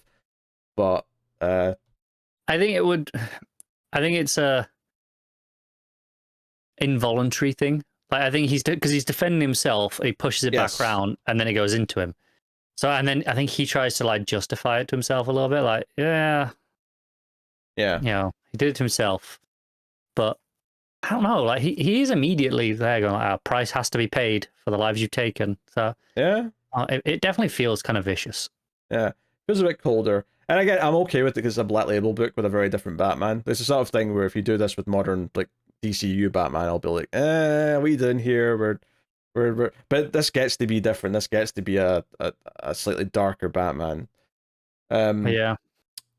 So that's a fun moment. Also, Batman like flies a plane over the city at the end to like try and like get rid of all the fires. He drops like he drops the like canisters of this gas to like get all the monsters to stop attacking people and stuff. So it's kind of a big moment. He does let the plane just go into a tower at the end. He just sort of jumps out of it, which he does not care about collateral. Feels a bit reckless. I mean, I assume he knows there's no one there, otherwise he wouldn't do it. But it feels a bit. I don't know. It's a bit reckless. Flimsy little plane as well. Right? Yeah. It's not like a modern plane going into a building. Oh, it's a biplane. Yeah, it's this ancient looking thing, which makes sense given the time period. But like I say, though, the art in all of this is really good. There's like maybe one panel that I don't love, which is actually just after the bad guy starts turning into the monster. Batman's head looks a little bit oddly shaped, but it's like one panel of like a dodgy, that big middle one. Yeah. Yeah, it's just at an odd angle, I think. Yeah. It's not a huge deal, but it is. It just makes the ears look really rounded, more like horns than ears in that one. It just makes the whole head look a bit odd. Yeah. But yeah, there's a scene with Batman talking to the rabbi about making a difference, and it's kind of this somber final thing, and the rabbi offers, like, even invites him to like a gathering, and he's like, nah, that's not for me. But so it ends in kind of a hopeful note. The sun's rising over Gotham. It's like, I really enjoyed this book. I think the art obviously is a big part of it. It's gorgeous. I'm not saying the story's always like completely great, but like I think it fits together well enough, and it is a sort of darker, edgier Batman, but not in like a try-hard emo kind of way, because I'd hate that, but more in a like, no, we're in 1941 and things are a bit grittier and a bit more hard-boiled, and I'm kind of okay with that. Fair enough. And a Black Label book, I'm okay with it. Like, yeah, for me, let's say, it just didn't do enough with its time to influence Batman's choices. Like, obviously, he's a different man, but it didn't do enough with the like, if you're saying on the wall, like, it just didn't do enough with that for me to influence, him becoming Batman. And I felt it was just a bit overwritten by the end. Like, I enjoyed each issue less and less, but it was never like bad. But yeah, I just didn't love it by the end. Yeah. Obviously, the art's absolutely stunning, pretty much throughout. I think Perkins keeps getting better and better. Every time he does a new book, I feel like he levels up a little bit and like refining his style. And I think this is just gorgeous, pretty much from start to finish. Yeah. So I would recommend this as an overall story. I think this is like a 150-page Black Label, trade or collection. I think it'll be a really easy read, and something that's really not what I'd recommend first, but certainly something that's a very standalone thing to recommend to people. Like a lot of these Black Label things end up being, I suppose. But that is kind of the point of them. Yeah, but it's very good. It wouldn't shock me if we get a sequel or something at some point.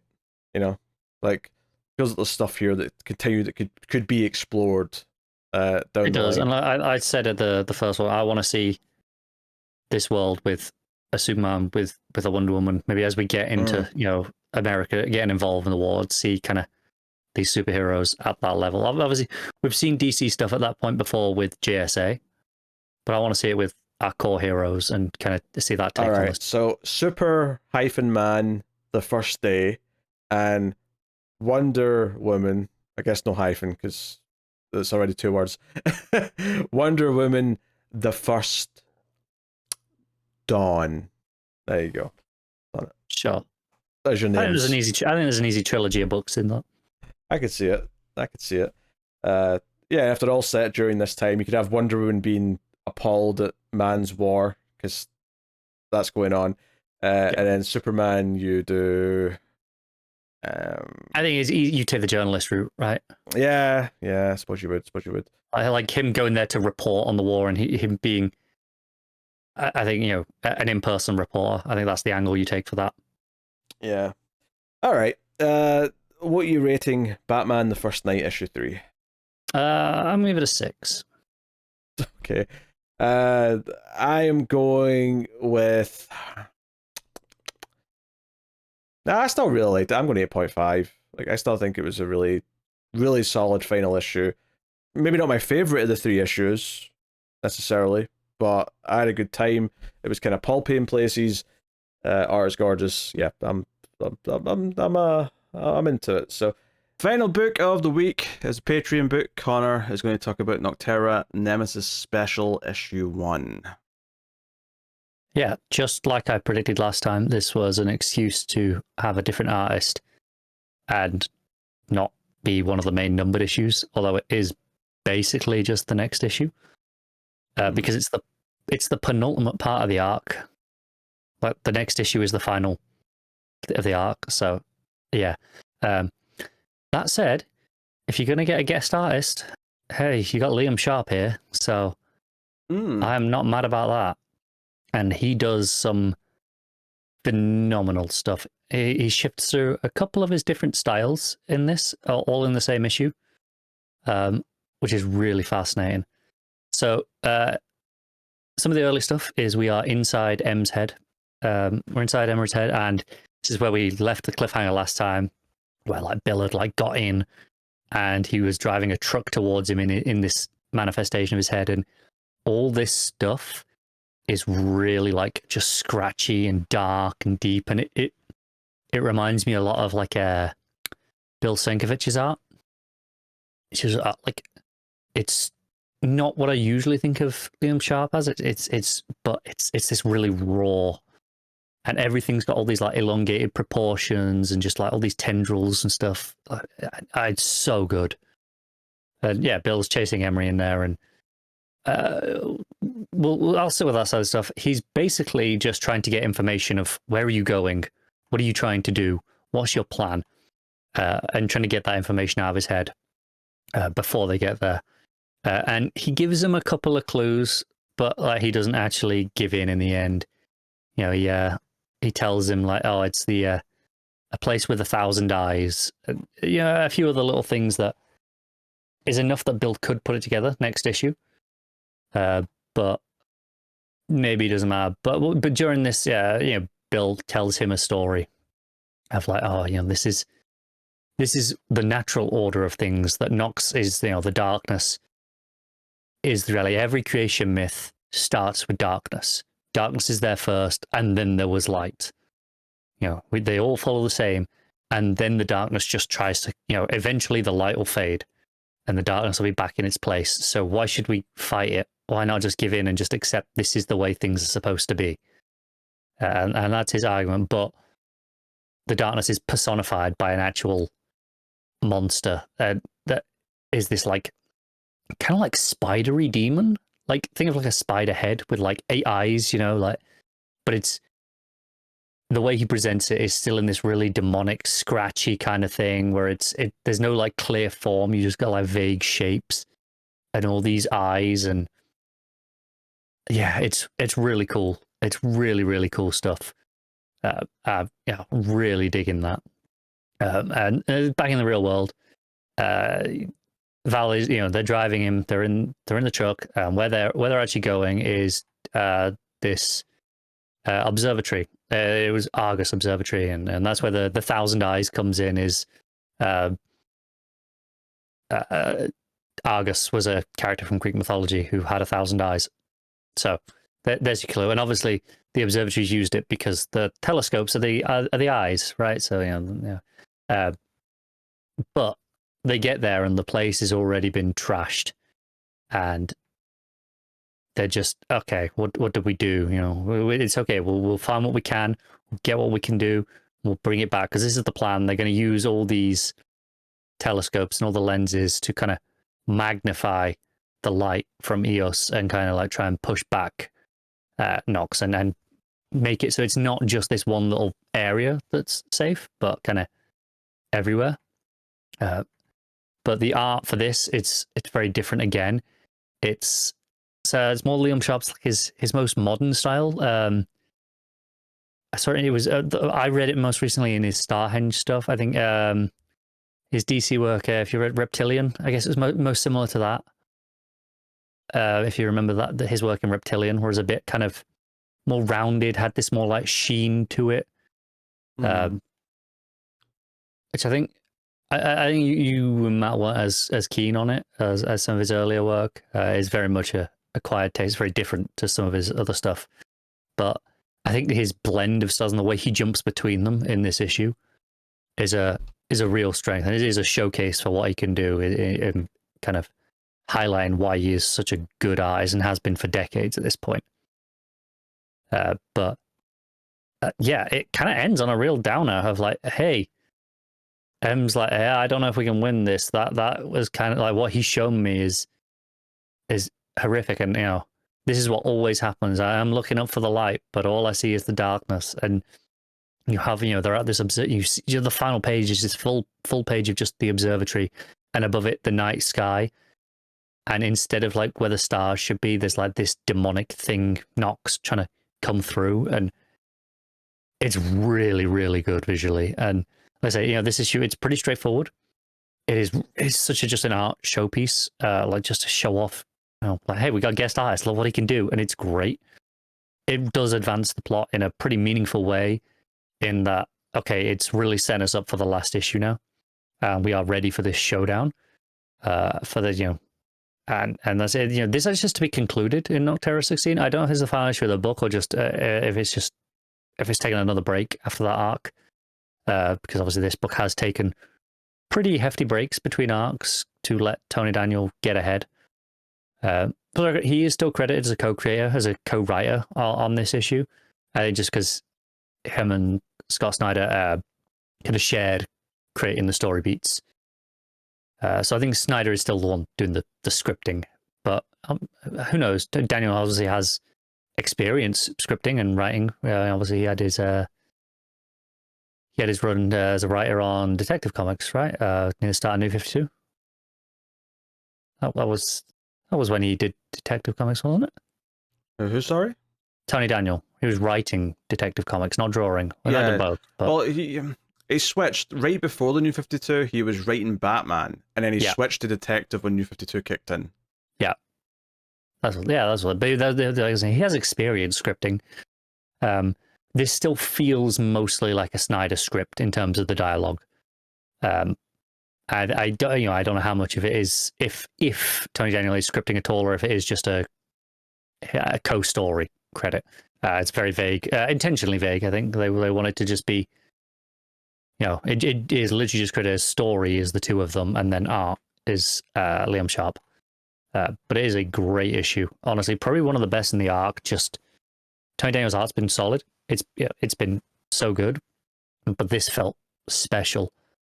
Like there's just a page where you see that form of Nox, the oldest life form in the universe, darkness personified, and it's this full page of this big spidery demon, and it's just gorgeous.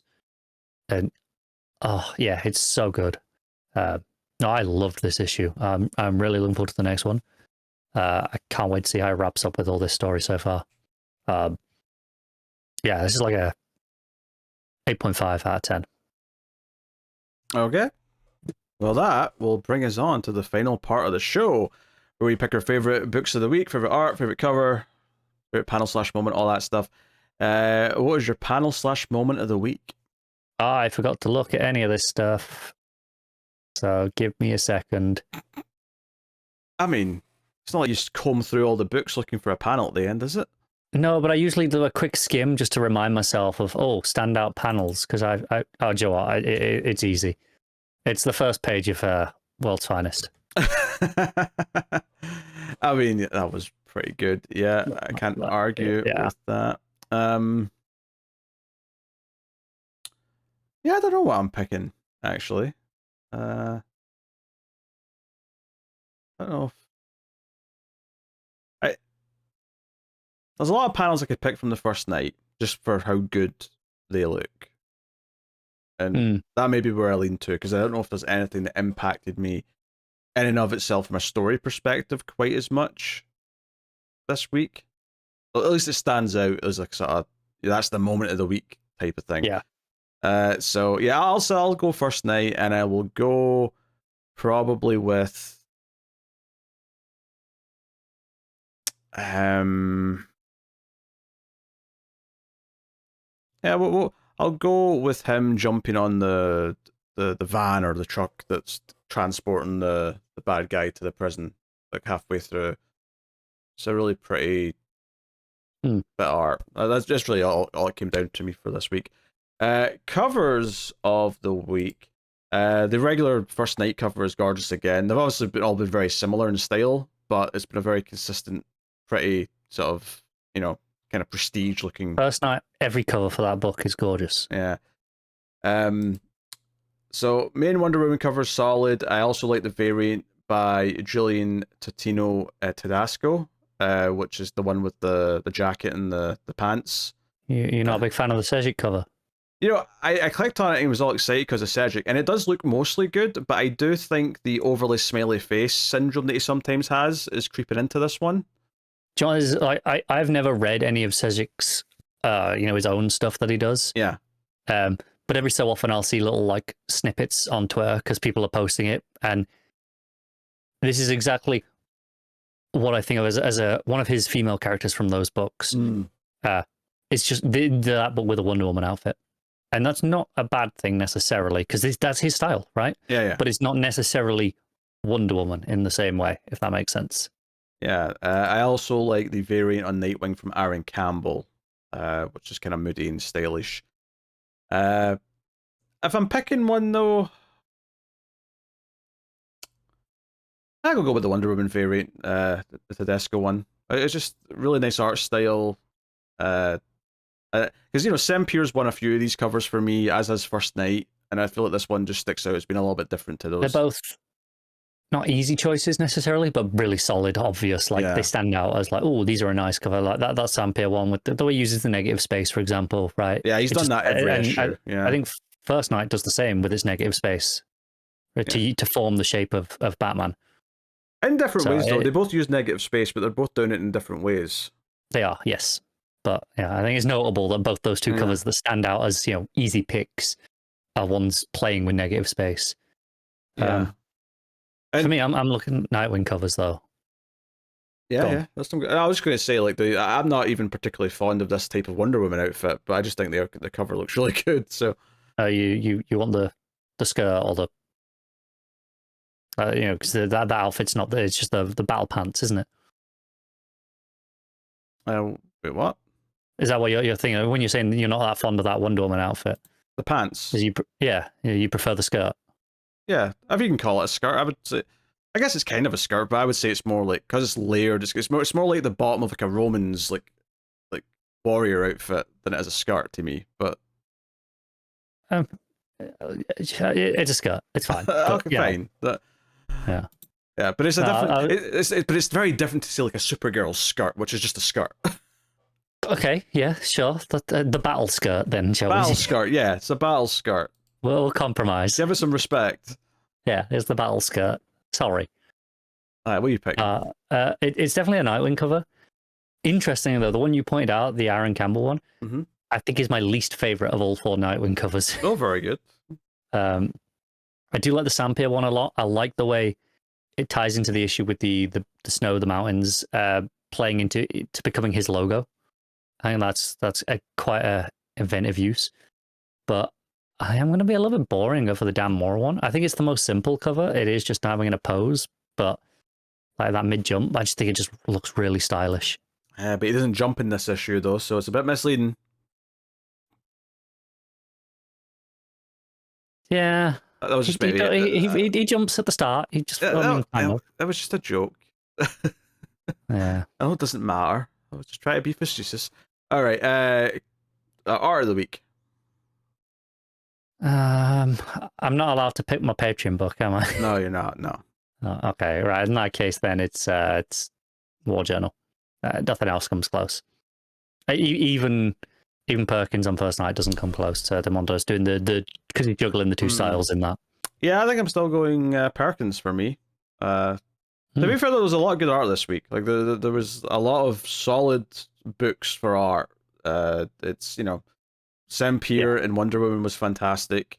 Redondo and Nightwing, Meyer and Titans, Montos and Lantern. Just, Mora's work on World's Finest. Yeah, just throughout, there's just a lot of good stuff.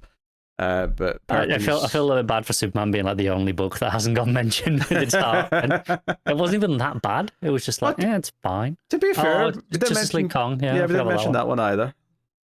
So yeah, I kind of forgot about it. So anyway, all right, top 5 books. On you go. Oh, what? I have no idea what I rated things anymore. It was mostly 7s. There you go. Well, yeah, that's what I think. It was. What did I give the 8 to? I think was it Green Lantern. I think it was War Journal. So we'll go War Journal first. Yeah. War Journal. War Journal, Titans, Nightwing, World's Finest, and then Kong, Justice League, Godzilla. Okay.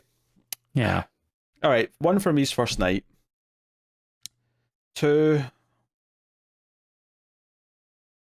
is this is tough. 2 is probably Titans and Nightwing, and Nightwings and Titan are definitely 2 and 3. I'm just undecided as to what the order of the two of them are. Yeah, they were a bit of a toss up for me as well. Yeah, I'll say Nightwing at number 2, Titans at 3. I'll say number 4 is War Journal, and number 5 Wonder Woman. Yeah, that feels right. That was a tough one. It's annoying when you rate everything a similar number because it's actually harder to rank them at the end. Usually I just need to think about what the ratings were and just rank accordingly, but not this week. You have to think about the issues themselves. All right, let's see what's coming next week from DC Comics, shall we? We have Detective Comics 1085, Green Arrow number 12, The Flash issue 9, Harley Quinn 40. We have Batman Brave and the Bold issue 13, Power Girl 9, The Penguin issue 10, Batman Dark Age issue 3, DC Pride 2024 issue 1, that's your $10 special, and Primer issue 3. I dropped Flash after that last annual, so I do not have a lot of books. No, I have Tech. 2 books next week. Tech and Penguin. Yep, Tech and Penguin. Yeah, but no, did anyone read First Dark Age? I've not checked it out yet. I did not. No, I think it's because I assumed Matt might have because it's Russell with the All Reds. No, I don't think he did. Because I was going to read like the Superman one when it popped up, and then it was like, oh no, but that's like a follow up or it ties into Batman Dark Age, and I went, oh okay, so I guess I'll just leave it. But so I don't remember why I didn't read issue 1 of Dark Age. It may have just been like a really big issue in a week where there was a lot of books. I remember. Yeah, I think they are like 50-page issues. But yeah, so I've only got 2 books to. So I mean, luckily I've got some Patreon books to do, so I'll do those next week. But why couldn't I have had that week for this that I had to be on? That made my catching up so much easier. Oh yeah, you could have talked about one whole book, you lazy bastard. Hey, I wouldn't have had to read 100 pages of First Night back to back. Funnily enough, though, Matt does read Green Arrow, Flash, and Power Girls, so he's going to have plenty to talk about next week. Matt heavy week. So it's a Matt on his own type of week. Maybe it is a really good job that he was missing this week and not next week. Oh God, yeah. Imagine next week if Matt wasn't here, it'd be like, okay, we'll talk about Tech, I'll talk about Penguin, a couple of Patreon books. I guess that's the show. Goodbye, everyone. We talk about fast food again.